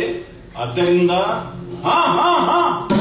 ಸ್ವಾಮಿ, ಅತ್ರಿಕುಲೋತ್ಪನ್ನ ನಿಲ್ಲು. ಅತ್ರಿಕುಲೋತ್ಪನ್ನ ಚಂದ್ರವಂಶೀಯ ಅರ್ಜುನ ನಾಮಕರಣ. ನಮಸ್ಕಾರ ಮಾಡ್ತಾ ಇದ್ದೇನೆ. ಶುಭವಾಗಿ. ಪ್ರದಕ್ಷಿಣೆ ಬರ್ತಾ ಇರುವುದನ್ನು ದೂರದಲ್ಲಿ ನೋಡಿದೆ ನಾನು. ನೀವು ಇಷ್ಟು ಪ್ರಾಯ ಆದರೂ ನಿಮ್ಮ ದೃಷ್ಟಿ ಶುದ್ಧ ಉಂಟು. ಶುದ್ಧ ಉಂಟು. ಹತ್ತಿರ ಬರುವಾಗ ಆ ಅಗ್ನಿಗುಂಡದ ಸುತ್ತ ಬೇರೆ ಯಾರು ಪುರೋಹಿತರು ಕಾಣುವುದಿಲ್ಲ. ಇಲ್ಲಪ್ಪ. ಇಲ್ಲದಿದ್ದರೆ ಪೂಜೆ ಮಾಡಿದ ಮೇಲೆ, ಪುರೋಹಿತರ ಹತ್ತಿರ ಇರುವ ಅಗ್ನಿಯೇ ಅಲ್ಲ ಇದು. ಪುರೋಹಿತರು ಪೂಜೆ ಮಾಡಿದ ಮೇಲೆ ನೀನು ಪೂಜೆ ಮಾಡಿಸಿದವರಿಗೆ ಕೊನೆಗೆ ಹೇಳುವುದುಂಟಲ್ಲ, ಪ್ರದಕ್ಷಿಣೆ 3 ಸುತ್ತು ಬಂದು ಅಡ್ಡಗಿದ್ದು ಎದ್ದುಕೊಂಡು ಪ್ರಸಾದ ಇಟ್ಕೊಂಡು ಹೋಗಿ ಅಂತ ಅಂತ ದೃಶ್ಯ ಕಾಣುವುದಿಲ್ಲ. ಅದಕ್ಕೆ ಸಂಬಂಧಪಟ್ಟ ಅಗ್ನಿಯೇ ಅಲ್ಲ. ಅಲ್ವೇ ಅಲ್ಲ. 2.5 ಸುತ್ತು ಬಂದಿದ್ದಿ. ಇನ್ನು ಅರ್ಧ ಸುತ್ತು ಮಾತ್ರ ಕಡಿಮೆ ನನಗೆ. ಆಗ ನಾನು ತಿಳಿದುಕೊಂಡೆ, ಇನ್ನೇನು ನೀನು ಹಾರ್ತಿ ಅಲ್ಲ. ಅದು ಅಲ್ಲ, ಅದಕ್ಕಿಂತ ದೊಡ್ಡ ವಿಸ್ಮಯ ಏನು ಗೊತ್ತುಂಟ?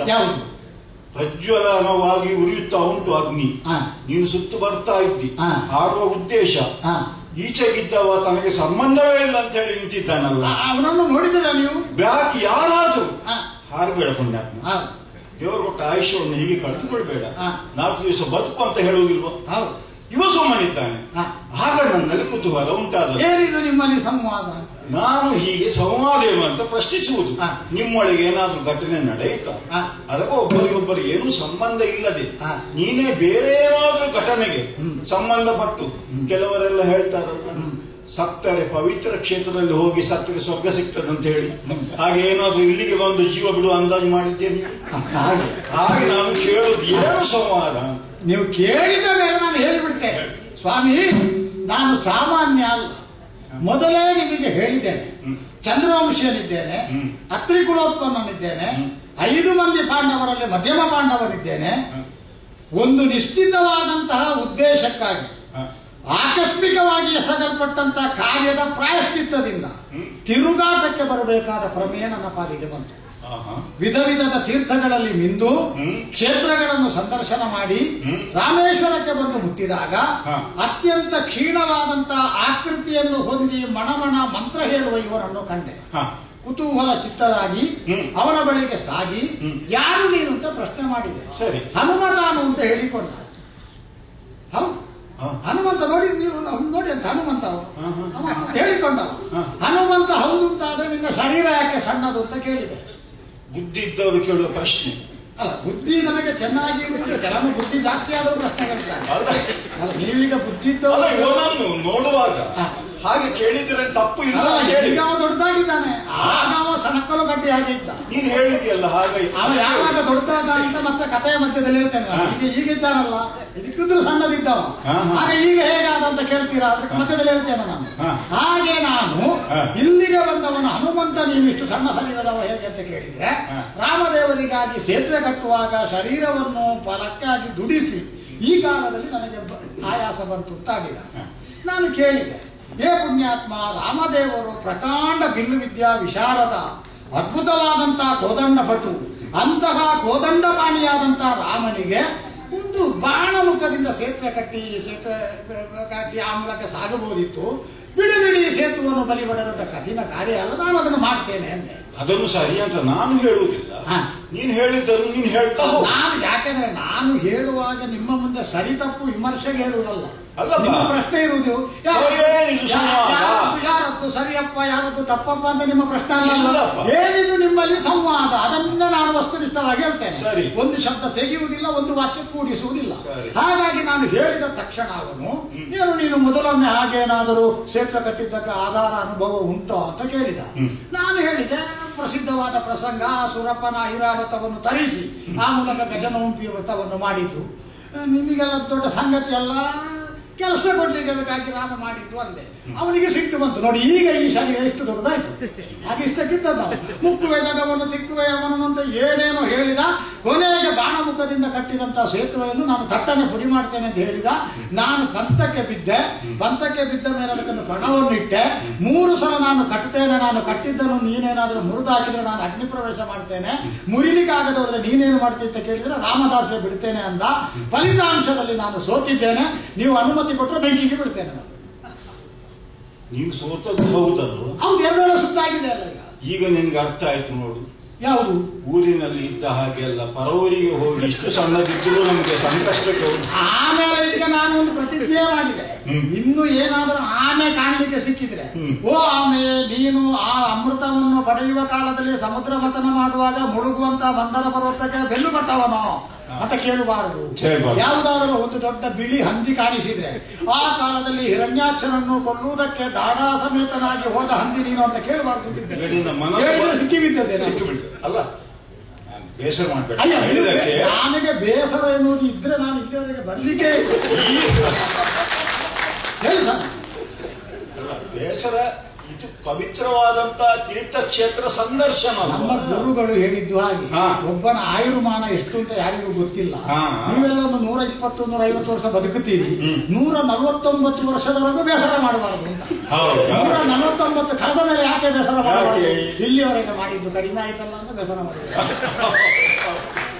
ಹಾಗೆ ನೀವು ಹೇಳಿದ್ದನ್ನು ಧಾರಾಳ ಹೇಳಿ ಸ್ವಾಮಿ. ಇಷ್ಟರವರೆಗೆ ಮಾಡಿದ್ದು ಕಡಿಮೆ ಆಯಿತು ಯಾವ ವ್ಯಾಪ್ತಿಯಲ್ಲಿ ಹೇಳುವುದು?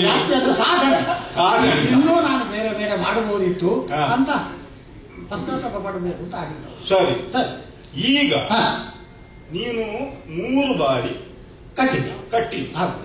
ಅವ 3 ಬಾರಿ ಅದನ್ನು ಮುರ್ದ. ಹಾ, ಪಣದಂತೆ ನೀನು ಹಾರುವುದಕ್ಕೆ ಸಿದ್ಧನಾಗಿದ್ದೆ. ಸಿದ್ಧನಾಗಿದೆ.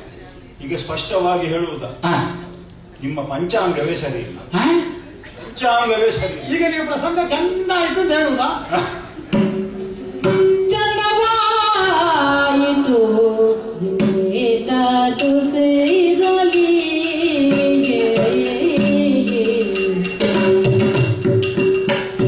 ನಿಮ್ಮ ಶೌರ್ಯ ತಂದವನು ನೋಡಬೇಕು. ಬಂಧಿಸಿದೆ ಕಡಮುವೆ ಶರಮುಖದಿಂದ ಸೇತುವೆ ನೀನಗದು.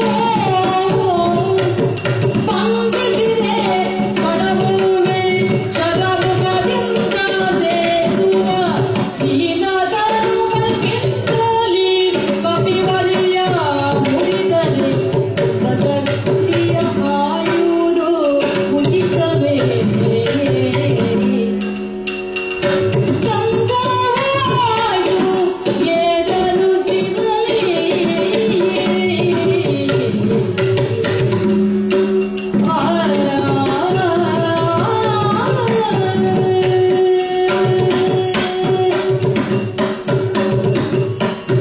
ಮಕ್ಕಳ ಮುಂದೆ ಹೀಗೆ ಮಾತನಾಡಿದರೆ ಅದು ಮಕ್ಕಳ ಮಾತು ಅಂತೇಳಿ ಆಗ್ತದೆ. ಹಾ, ನಾನು ವೃದ್ಧನಾಗಿದ್ದೇನೆ, ನೀವು ಪ್ರಬುದ್ಧರಾಗಿದ್ದೀರಿ. ಹೌದಪ್ಪ. ಆದ್ದರಿಂದ ಹಾ. ನಾನು ಸ್ಪಷ್ಟವಾಗಿ ಹೇಳ್ತೇನೆ, ಏನು ಸ್ವಾಮಿ, ನಿಮ್ಮ ಪಂಚಾಂಗ ಸರಿ ಇಲ್ಲ ಅಂತ ಹೇಳುವುದಕ್ಕೆ ಕಾರಣ ಬೇರೆ ಏನು ಅಲ್ಲ. ಪಂಚಾಂಗ ಅಂದ್ರೆ 5 ಅಂಗವೇ. ಹೌದು. ಯಾವುದೆಲ್ಲ ಉಂಟು, ಯಾವುದೆಲ್ಲ ಈ ಇಲ್ಲ. ಪ್ರದೇಶದಲ್ಲಿ ಹಾ, ವಾದಿ ಪ್ರತಿವಾದಿ ನೀವು ಇಬ್ಬರು ಇದ್ದೀರಿ. ಇಬ್ರು ಇದ್ದೇವೆ. ತಂತಪಣ 2 ಉಂಟು. ಉಂಟು. ಹಾ. ಮುಖ್ಯವಾದ ಅಂಗ ಸಾಕ್ಷಿ ಇಲ್ಲ. 5ನೇದು ಬೇಕೇವೆ.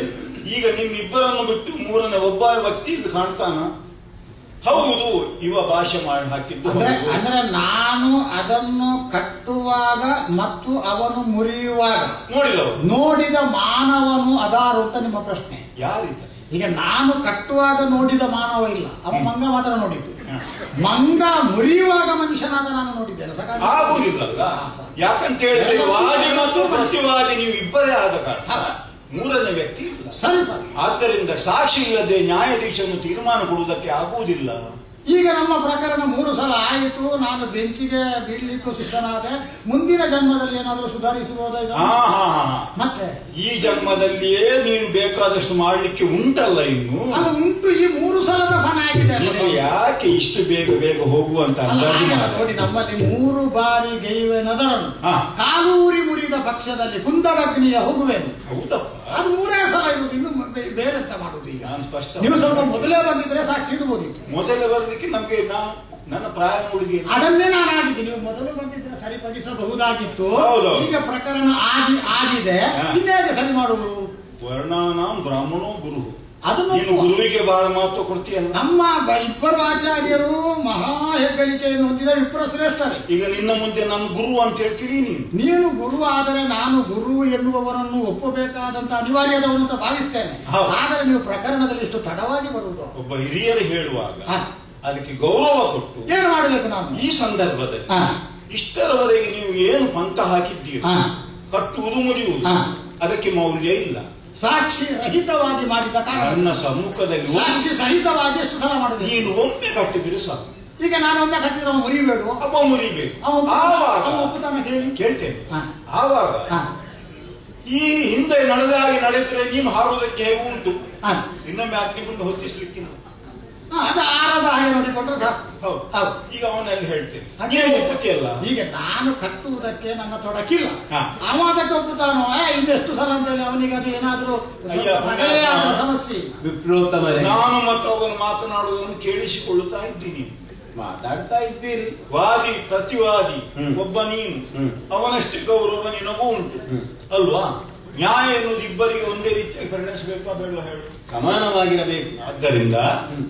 ನನ್ನ ಸಮ್ಮುಖದಲ್ಲಿ ಒಂದು ಸಾಕ್ಷಿ ನಾಳೆ ನಾನು ಊರು ತಿರುಗಾಟ ಮಾಡುವವ ರಾಮೇಶ್ವರದಂತಹ ಒಂದು ಪವಿತ್ರ ಕ್ಷೇತ್ರದಲ್ಲಿ ಹೀಗೆ ಒಂದು ನಡೆದು ಹೋಯ್ತಂತೆ, ಹೌದಾ ಅಂತ ಕೇಳುವಾಗ ಹೌದು ನನ್ನ ಸಮ್ಮುಖದಲ್ಲಿ ಅಂತ ಹೇಳುವುದಕ್ಕೆ ಒಂದು ಜನವೇ. ಹೌದು. ಆದ್ದರಿಂದ ಒಬ್ಬ ಕಟ್ತಾನೆ ಒಮ್ಮೆ. ನೀನೊಮ್ಮೆ ಮುರಿದಕ್ಕೆ ಸಿದ್ಧನಿದ್ಯಾ? ಅಲ್ಲ, ಮಂಗ ಮುರಿದ್ರೆ ಒಪ್ಪಿಕೊಂಡವನ ಮಂಗ ಅಲ್ಲ. ಈ ಹಿಂದೆ ಮಂಗ ಅಂತ ತಿಳಿದ ಇಷ್ಟು ಮಾತನಾಡಿ 3 ಬಾರಿ ಕಟ್ಟಿದ್ದಲ್ವ, ಇನ್ನು ಹಾಗೆ ಕೇಳುವುದು ಬೇಡ ನಾವು. ಅವ ಒಮ್ಮೆ ಕಟ್ತಾನೆ, ನೀನು ಮುರಿತ್ಯ ಒಪ್ಪಿಗೆ. ಅವ ಕಟ್ಟುವುದು ಹೌದಾದ್ರೆ ಮುರಿತೆ. ನನ್ನದಿನ್ನು ನೇರ ಸಂಭಾಷಣೆ ಇಲ್ಲ ಅವನಲ್ಲಿ, ತ್ರಿಕೋಣ ಸಂಭಾಷಣೆ. ನಿಮ್ಮ ಹತ್ರ ಮಾತಾಡಿ ಕೇಳುದು ಹೇಗೆ ಕಟ್ಟಬಹುದಂತೆ. ಬಳಿಕ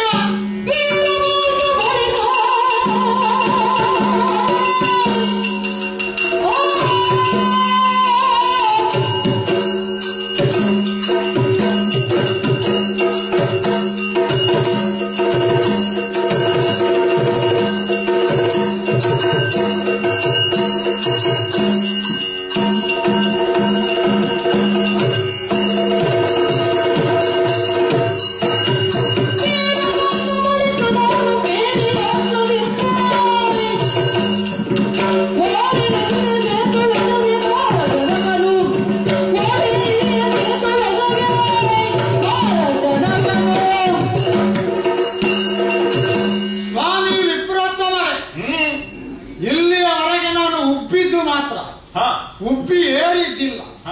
ಈಗ ಬಳಿಕ ಪಾರ್ಥರು ಉಬ್ಬೇರಿ. ಯಾವುದರ ಬಳಿಕ? ನಿಮ್ಮ ಪ್ರವೇಶ ಆದ ಬಳಿಕ. ಒಂದು ಮಾತು ಹೇಳುವ, ನಿಮ್ಮ ಕಾಲು ಹಿಡಿದು ಕಟ್ಲದ. ಕಾಲು ಹಿಡಿದು? ನಿಮ್ಮ ಕಾಲು ಹಿಡಿದು ಕಟ್ಲ. ಯಾಕೆ? ಯಾಕಂದ್ರೆ ನೀವು ಹಿರಿಯರು, ಮಾನ್ಯರು.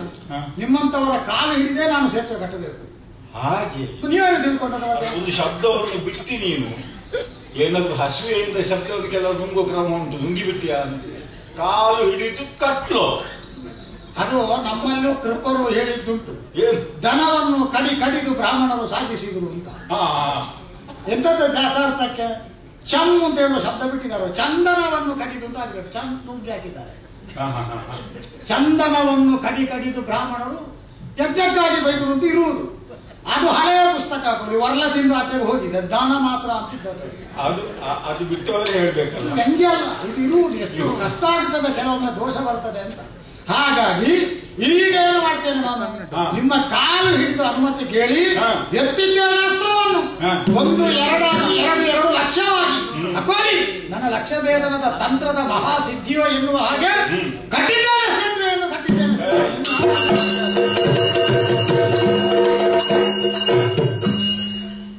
ಮರಳಿಸುತ್ತದೆಂದ ಹೊಯ್ದು ಮುರಿಜಲಾರದನು ಮಲಗಿ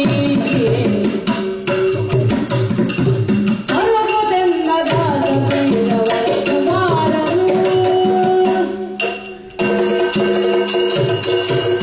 ಕಟ್ಟಿದಂತಹ ಸೇತು ಈ ಮೊದಲು ಮುರಿಯುವಾಗ ಶ್ರೀರಾಮ ಜಯರಾಮ ಜಯ ಜಯರಾಮ ಎಂದದ್ದು. ಈಗ ಹಾಗಲ್ಲ. ಕೋಸಲಾಧೀಶ ರಾಮನನ್ನು ಸ್ಮರಿಸಿ ಜೈ ಜೈ ಜೈ ಶ್ರೀರಾಮ್. ನಾನು ಕಣ್ಣು ಮುಚ್ಚಿ ಒದೆದದ್ದು. ಈಗ ತುಂಡಾಯಿತು ಎಂಬುದಾಗಿ ಯೋಚಿಸಿದ್ದಷ್ಟೇ. ಈ ಸೇತು ಏನು ಆಗಲಿಲ್ಲವಲ್ಲ. ಅರರೆ ರಾಮ ಭಕ್ತನೆಂಬ ಬಿರುದು ಕೋಟೆ. ಅರರೆ ರಾಮ ಭಕ್ತನೆಂಬ ಬಿರುದು ಕೋಟೆಯ ಕಡ. ದೇಹವಿರಲು ಸಫಲವಾದುದಿದನು ತೊರೆವೆನ್ನದು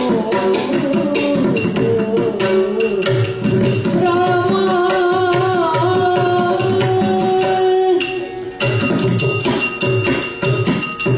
ರಾಮ ಸದಾ ನಿನ್ನ ಧ್ಯಾನದಲ್ಲಿದ್ದು ನಿನ್ನನ್ನೇ ಅನುದಿನವೂ ಅನುರಣವೂ ಅನುಕ್ಷಣವೂ ಧ್ಯಾನಿಸುತ್ತಾ ಇದ್ದವನು. ಈ ಹಿಂದೆ ನಡೆದ ಪಣದಂತೆ ಕಟ್ಟಿದ ಸೇತುವನ್ನು ಮುರಿದೆ. ಈಗ ನಿನ್ನ ನಾಮೋಚ್ಚಾರಣೆಯನ್ನು ಮಾಡಿ ಎತ್ತಿ ಮುರಿಯಲು ಕಾಲೆತ್ತಿ ಇಟ್ಟಾಗ ಮುರಿಯದೆ ಹೋಯಿತಲ್ಲ. ರಾಮ ಭಕ್ತನೆಂಬಂತ ಬಿರುದಿದ್ದಂತ ನಾನು ಇಂದು ಹೇಗೆ ಮುಖವನ್ನು ತೋರಿಸಲು? ರಾಮದಾಸವನ್ನು ಬಿಡುತ್ತೇನೆ ಎಂಬಂತ ವಾಗ್ದಾನವನ್ನು ಕೊಟ್ಟಿದ್ದೇನೆ. ಏನು ಮಾಡುದು, ಏನು ಮಾಡುದು? ತವಕದಿಂದ ರಾಮರೂಪವನು ತೋರಲದನು ಕಂಡು,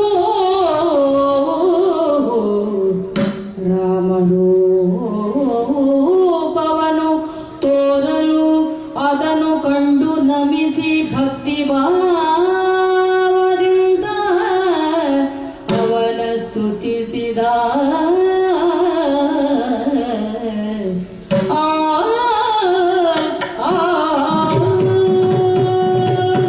ಅಂಜನಾಸುರನು ನೋಡು, ಈ ಕಡೆ ನೋಡು, ಈ ಕಡೆ. ಜಯ ಜಯ ಜಯ ಜಯ ಜಯ ಜಯ ರಘುನಂದನ. ಜಯ ಜಯ ಜಗನ್ನಾಥ ಜಾನಕಿ ಸುಪ್ರೀತ ಜಯ ರಘುಕುಲಾಖ್ಯ ರಾಕ್ಷಸ ಕುಲ ವಿಪಕ್ಷ. ಜಯ ಜಯ ಸುರಾಧೀಶ ಸೂರ್ಯ ಶತ ಸಂಘಾತ ಜಯ ಘನಶ್ಯಾಮ ರಾಮ ರಾಮ. ಜಯ ಜಯ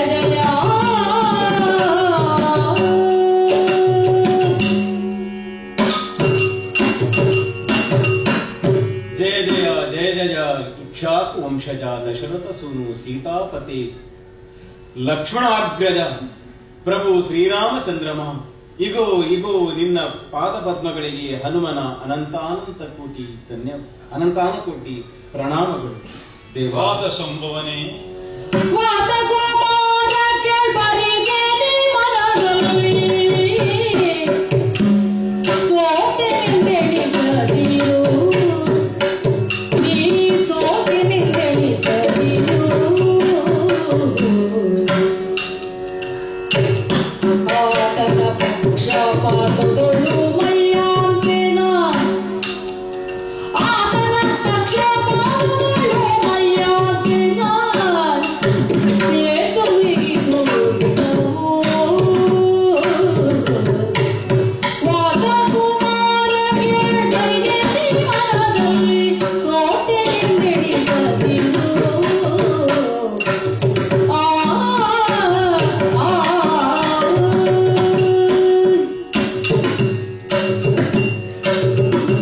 ನನ್ನ ಪ್ರಿಯಾದಂತಹ ಆಂಜನೇಯನೇ, ಶ್ರೀರಾಮಚಂದ್ರಮ. ಇನ್ಯಾವ ನಿನ್ನಲ್ಲಿ ಕಾಣವಿಯನ್ನು ಕಣ್ಣೀರ ಕೋಡಿಯನ್ನು ಸುರಿಸಿ ಹ್ಮ್ ಆ ನದಿ ಸರಯು ನದಿಗೆ ನಾನು ಇಳಿಯುವಂತಹ ಸಂದರ್ಭದಲ್ಲಿ ನನ್ನನ್ನೊಮ್ಮೆ ವಿಹುವಲನಾಗಿ ಮಾಡಿದವರಿಗೆ ಆವಾಗ ನಿನಗೆ ಒಂದು ಆಶ್ವಾಸನೆಯನ್ನು ಕೊಟ್ಟಿದ್ದೆ. ಹೌದು ಇನ್ನೊಂದು ಯುಗದಲ್ಲಿಯೂ ನಿನಗೆ ಕಾಣಿಸಿಕೊಳ್ಳಲಿಕ್ಕಿದ್ದೇನೆ. ಹೌದು. ನಿನ್ನ ಪ್ರಾರ್ಥನೆ ಕ್ಷಣ ಕ್ಷಣದಲ್ಲಿಯೂ ಇತ್ತು, ನಿನ್ನ ಉಸಿರಿನಲ್ಲಿಯೂ ಇರುವವನೇ ರಾಮ, ರಾಮನಾಮ. ಜಯ. ನಿನಗೆ ಗೋಚರಿಸಿದ್ದೇನೆ. ಹ್ಮ್ ನೀನು ಕಣ್ಣೀರನ್ನು ಸುರಿಸುತ್ತಾ ಇದ್ದಿ. ಹೌದು. ನೀನು ಯಾರು, ನಿನ್ನ ಯೋಗ್ಯತೆಯನ್ನು ಪ್ರಪಂಚಮುಖಕ್ಕೆ ಇನ್ನು ನಾನು ತಿಳಿಸಿಕೊಡಬೇಕಾದ್ದು ಏನೂ ಇಲ್ಲ. ಹ. ಕಳೆದ ಯುಗದಿಂದ ಈವರೆಗೆ ನನ್ನ ಹೆಸರನ್ನು ಸ್ಮರಿಸುವ ಅಂತಹ ಭಕ್ತ ವರ್ಗವೆಲ್ಲವೂ ಜತೆಯಲ್ಲಿ ನಿನ್ನನ್ನು ಕೂಡ ಗುರುತಿಸಿಕೊಳ್ಳುತ್ತಾರೆ, ಪೂಜಿಸುತ್ತಾರೆ, ಅರ್ಚಿಸುತ್ತಾರೆ. ಮಹಿಮಾವಂತನಾದಂತಹ ನೀನೆಂದು ನಿನ್ನಲ್ಲಿ ದೋಷವನ್ನು ಕಾಣಿಸಿಕೊಳ್ಳದಿರು. ಈ ಹೊತ್ತು ನಿನ್ನಿಂದ ಮುರಿಯದೆ ಇರುವುದಕ್ಕೆ ಕಾರಣವಾದರೂ ಏನು? ಏನು ಸ್ವಾಮಿ? ಅತುಲ ಭೀಮ ಪರಾಕ್ರಮಿಯಾದಂತಹ ನಿನ್ನಿಂದ ಘಟಿಸದೇ ಇರುವುದಕ್ಕೆ ಸಾಧ್ಯವೇ? ಯಾಕೆ ಇದು ಅಸಾಧ್ಯವಾಯಿತು? ಅಸಾಧ್ಯವಾಗುತ್ತಿದ್ದರೆ ಕಾರಣ ನಾನು ಅಂತ ನೀನು ತಿಳಿ. ಕೂರ್ಮನಾಗಿ ಬೆನ್ನು ಕೊಟ್ಟು ಆತನು ಕಟ್ಟಿದಂತಹ ಸೇತುವೆ ಮುರಿಯದ ಹಾಗೆ ಈ ಸಂದರ್ಭದಲ್ಲಿ ನಾನು ವ್ಯವಹರಿಸಬೇಕಾಯಿತು.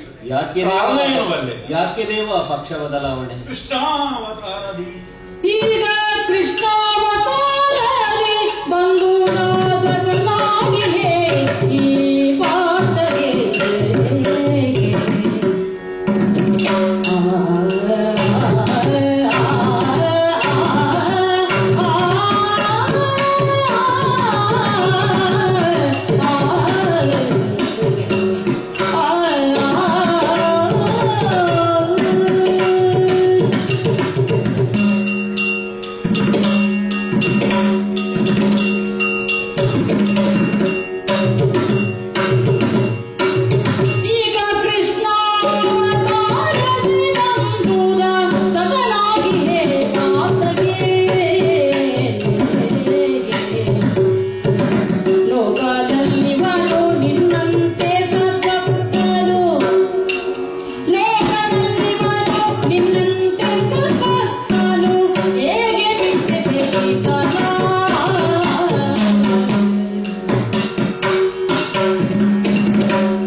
ಖಡ್ಗವನ್ನು ಎತ್ತಿ ಹಿಡಿಯುವುದಕ್ಕೆ ಬೇಕಾಗಿ ದುಷ್ಟನೆಲ್ಲ ಶಿಕ್ಷಿಸುವಲ್ಲಿ ನಾನು ನಿಮ್ಮವರನ್ನೆಲ್ಲ ಒಡಗೂಡಿಕೊಂಡೆ, ನಿಮ್ಮದಾದಂತಹ ಸಹಾಯವನ್ನು ಪಡೆದುಕೊಂಡೆ ಈ ಪ್ರಪಂಚದಲ್ಲಿ ಧರ್ಮವನ್ನು ಸ್ಥಿರವಾಗಿ ಉಳಿಸುವುದಕ್ಕೆ ಅಹೋರಾತ್ರಿ ದುಡಿದವ ನಾನು. 2 ಯುಗ ಕಳೆದ ಮೇಲೆ ಬಂದ ಯುಗ ದ್ವಾಪರ. ಈ ಯುಗದಲ್ಲಿ ಇನ್ನೂ ಅನೇಕ ರೀತಿಯ ದುಷ್ಟರೆಲ್ಲ ಹುಟ್ಟಿಕೊಂಡಿದ್ದಾರೆ, ಇನ್ನು ಹುಟ್ಟುವುದಕ್ಕೂ ಇದ್ದಾರೆ. ಅವರನ್ನು ಶಿಕ್ಷಿಸುವುದಕ್ಕೆ, ಮರ್ದಿಸುವುದಕ್ಕೆ ಬೇಕಾದಂತಹ ಸಮರ್ಥರಾದಂತಹ ವ್ಯಕ್ತಿಗಳ ಅನ್ವೇಷಣೆಯಲ್ಲಿರುವಂತಹ ಕಾಲಕ್ಕೆ ನನ್ನ ದೃಷ್ಟಿಗೆ ಗೋಚರಿಸಿದಂತಹ ವ್ಯಕ್ತಿ ಈತ ಅರ್ಜುನ, ನನ್ನ ಸಖ. ಈ ಕೃಷ್ಣಾವತಾರದಲ್ಲಿ ಕೃಷ್ಣನ ಆತ್ಮೀಯ ಸಖನಾಗಿರುವಂತಹ ವ್ಯಕ್ತಿ ಇವ. ಯಾವಾಗ ನಿಮ್ಮನ್ನೆಲ್ಲ ಕೈ ಆಯುಧವಾಗಿ ಆ ಕಾಲಕ್ಕೆ ನಾನು ಬಳಸಿಕೊಂಡು ಕಾರ್ಯಕ್ಷೇತ್ರದಲ್ಲಿ ನಾನು ವ್ಯವಹರಿಸಿದ್ದೇನೆ, ಈ ಯುಗದಲ್ಲಿ ಇವನನ್ನು ನನ್ನ ಕೈಯಾಯುಧವನ್ನಾಗಿ ಇರಿಸಿಕೊಂಡು ಮುಂದೆ ಅನೇಕ ರೀತಿಯಂತಹ ಕೃತ್ಯಗಳನ್ನು ಮಾಡೋದಕ್ಕೆ ಉಂಟು. ಆದ್ದರಿಂದ ನಿನ್ನಲ್ಲಿ ನಾನು ಹೇಳುವುದು, ಅವನನ್ನು ಉಳಿಸುವುದಕ್ಕಾಗಿ ನನ್ನನ್ನು ಅಳಿಸಿದ್ದೆ ಅಲ್ವಾ? ನಿನ್ನನ್ನು ಅಳಿಸಲಿಲ್ಲ, ಅವನ ಜೊತೆ ನಿನ್ನನ್ನು ಉಳಿಸುವ ಉದ್ದೇಶ ನನ್ನದು. ಹೇಗೆ? ನಿನ್ನನ್ನು ಅಳಿಸುವುದಕ್ಕೆ ನಮ್ಮಿಂದ ಯಾರಿಂದಲೂ ಸಾಧ್ಯ ಇಲ್ಲ. ನೀನು ಚಿರಂಜೀವಿ. ಬರುವ ಕಲ್ಪದಲ್ಲಿ ಬ್ರಹ್ಮಪಟ್ಟ ನಿನಗಂತ ಈವಾಗಲೇ ತೀರ್ಮಾನ ಆಗಿದೆ. ಆದ್ದರಿಂದ ನಿನ್ನನ್ನು ಅಳಿಸುವುದಕ್ಕೆ ಬಂದದ್ದಲ್ಲ, ನಿನ್ನಿಂದ ಈ ಹಿಂದೆ ನೀನು ಎಷ್ಟೆಲ್ಲ ಘನ ಕಾರ್ಯಗಳನ್ನು ಮಾಡಿದ್ಯೋ ಅದಕ್ಕೆ ಮತ್ತಷ್ಟು ಸೇರಿಸಿಕೊಳ್ಳುವ ಹಾಗೆ ಇವನ ಜತೆಯಲ್ಲಿ ನಿಂತು ಇವನಿಗೆ ಸಹಾಯಕನಾಗಿ, ಅವನಿಗೆ ಹಿರಿಯನಾಗಿ ನೀನು ಒದಗಿ ಬರಬೇಕು. ಧರ್ಮ ಕ್ಷೇತ್ರದಲ್ಲಿ, ಧರ್ಮ ಕಾರ್ಯದಲ್ಲಿ ನಿನ್ನ ಸಹಕಾರ ಇರಬೇಕು ಎನ್ನುವ ಉದ್ದೇಶದಿಂದ ನಿನ್ನನ್ನು ಬಳಸಿಕೊಳ್ಳುವುದಕ್ಕೆ ಈ ಒಂದು ನಾಟಕ ಮಾಡಿದ್ದು ನಾವು. ರಾಮ ಅವತಾರದಲ್ಲಿ ತಾವಿರುವಾಗ ತಮ್ಮ ಸೇವಕನಾಗಿದ್ದವ ಭಗವಾನ್ ಶ್ರೀಕೃಷ್ಣ ಪರಮಾತ್ಮನಾಗಿ ಆವಿರ್ಭವಿಸಿದಾಗ ಅರ್ಜುನನ ಸತ್ಯವನ್ನು ಹೊಂದಿದಂತಹ ತಾವು ನಾನೂ ಅದರೊಂದಿಗೆ ಸೇರಿಕೊಳ್ಳಬೇಕಂತ ಹೇಳುವುದಲ್ಲ ತಾವು. ನಿನ್ನ ವಿಶೇಷ ಅನುಗ್ರಹ ಅವನ ಮೇಲೆ ಆಗಬೇಕಾಗಿದೆ. ಉಭಯರಿಗೂ ನಮಸ್ಕಾರ. ಇಲ್ಲಿಯವರೆಗೆ ನನ್ನ ರಥದಲ್ಲಿ ಕಪಿಕೇತನ ಇತ್ತು, ಜೀವಂತ ಇರಲಿಲ್ಲ. ನಾನು ಇಲ್ಲಿವರೆಗೆ ಕಪಿಕೇತನ ಅಂತ ಅಂತಲ್ಲ. ಇನ್ನು ನೀನು ಅದರಲ್ಲಿ ನಿನ್ನ ಪ್ರೀತಿಯ, ನಿನ್ನ ಸ್ನೇಹದ ದ್ಯೋತಕವಾಗಿ ಆವಾಹನೆ ಆಗಬೇಕು. ಲಾಂಛನದಲ್ಲಿ ಎತ್ತರದಲ್ಲಿದ್ದು ಎಲ್ಲರೂ ನಾನು ಕಪಿಕೇತನನೇ ಆಗಬೇಕು, ಕಪಿಧ್ವಜನಾಗಬೇಕು. ದೇವರು ಹೇಳಿದ ಮೇಲೆ 2 ಮಾತಿಲ್ಲ. ದುಡುಕಿ ಆವೇಗಕ್ಕೆ ಒಳಗಾಗಿ ಆವೇಶಭರಿತನಾಗಿ ಅತ್ಯುತ್ಸಾಹದಿಂದ ನಿನ್ನಲ್ಲಿ ನಾನು ಮಾರಕ ಸಂವಾದವನ್ನು ಬೆಳೆಸಿದೆ. ನನ್ನನ್ನು ಕ್ಷಮಿಸಬೇಕು. ಕೃಷ್ಣನ ಸಕಾಲಿಕ ಪ್ರವೇಶದಿಂದ ನಿನಗೆ ರಾಮದರ್ಶನದಿಂದ ಅದು ಪೂರಕ ಸಂವಾದವೇ ಆಯಿತು. ಹಾಗಾಗಿ ಕೆಲವೊಮ್ಮೆ ಹುಮ್ಮಸ್ಸಿನಿಂದ, ಏರಿನಿಂದ ನಾವು ಇಂಥ ಕೆಲಸ ಅದಕ್ಕೆ ಬಂದಿದ್ದೆ, ನನ್ನವನೇ ಅಲ್ವಾ, ಅದಕ್ಕೆ ಬಂದಿದ್ದೇವೆ. ಈಗ ಶ್ರೀಕೃಷ್ಣ ನಿನ್ನಲ್ಲೊಂದು ಪ್ರಾರ್ಥನೆ, ನಮ್ಮದು ಒಂದು ಪ್ರಾರ್ಥನೆ. ಯಾವ ಕಾರಣಕ್ಕೂ ಇನ್ನು ಇಲ್ಲಿ ನಾನು ನಿಲ್ಲುವ ಹಾಗಿಲ್ಲ. ಆ ಕಡೆಗೆ ನೋಡುತ್ತೇನೆ, ಮುಂದೆ ಮಳೆಗಾಲ ಬರ್ತದೆ ಎನ್ನುವುದರ ಸೂಚನೆ. ಕಪ್ಪು ಕಪ್ಪು ಮೋಡ ತುಂಬಿದೆ, ಅದೋ ಗುಡುಗು ಸಿಡಿಲು ಕೇಳಿಸ್ತದೆ. ಸ್ವಾಮಿ 4 ತಿಂಗಳ ತಿರುಗಾಟ ಉಳಿದಿದೆ, ನನ್ನದು ಉಳಿದಿದೆ. ಒಂದು ಚಾತುರ್ಮಾಸ್ಯಕ್ಕೆ ಒಂದು ವ್ಯವಸ್ಥೆ ನಿಮ್ಮಲ್ಲಿ ಆದರೆ, ಅದರೊಟ್ಟಿಗೆ ಒಂದು ಸುಭದ್ರವಾದ ಕಲ್ಯಾಣವೂ ಆದರೆ ಏನಾದ್ರೂ ಒಂದು ಹೊಂದಾಣಿಕೆ ಮಾಡಬೇಕು ಅಂತ ನಮ್ಮ ಪ್ರಾರ್ಥನೆ. ಕಡೆಗೆ ಬರುವುದು ನೀನು ಮಂಗಳಕ್ಕೆ, ನಮ್ಮ ಬಿಡ್ಲಿಕ್ಕೆ ನಿರ್ವಾಹ ಇಲ್ಲಲ್ಲ ಸ್ವಾಮಿ. ಆ ಕಾರಣದಿಂದ ಚಾತುರ್ಮಾಸಕ್ಕೆ ದ್ವಾರಕ್ಕೆ ಸೂಚನೆ ಕೊಡ್ಲಿಕ್ಕೆ ನಾನು ಇದ್ದೇನೆ ಪುಣ್ಯಾತ್ಮ. ಹಾಗಾದ್ರೆ ಈ ಪ್ರಸಂಗ ಸರಸೇತು ಬಂಗಾಗಿ, ಸರಸೇತು ಬಂಧನವಾಗಿ ನಮ್ಮೊಳಗಿನ ಸ್ನೇಹ ಸೇತು ಉಜ್ಜೀವಿಸುವುದಕ್ಕೆ ಕಾರಣ ಆಯಿತು. ಈ ಪ್ರಸಂಗವನ್ನು ಹಾಕೊಳ್ಳಿ. ಅಲ್ಲಿ ಕೆಲವರೆಲ್ಲ ಯಾತ್ರೆಗೆ ಬಂದವರೆಲ್ಲ ಬೇರೆ ಕೆಲಸ ಇಲ್ಲದೆ ಆನಿಸ್ತಾ ಇದ್ದಾರೆ. ಒಳ್ಳೆಯ ಕಾರ್ಯ ಅಂತ ಅವರೆಲ್ಲರಿಗೂ ಉತ್ತರೋತ್ತರ ಮಂಗಳವಾಗಲಿ ಹಾರೈಸಿ ಹೊರಡುತ್ತೇನೆ ಮುಂದಕ್ಕೆ. ಕಲ್ಯಾಣಾದ್ಭುತ ಗಾತ್ರಾಯ ಕಾಮಿತಾರ್ಥ ಪ್ರದಾಯಿನೇ ಶ್ರೀಮದ್ವೆಂಕಟನಾಥ ಶ್ರೀಮದ್ವೆಂಕಟನಾಥ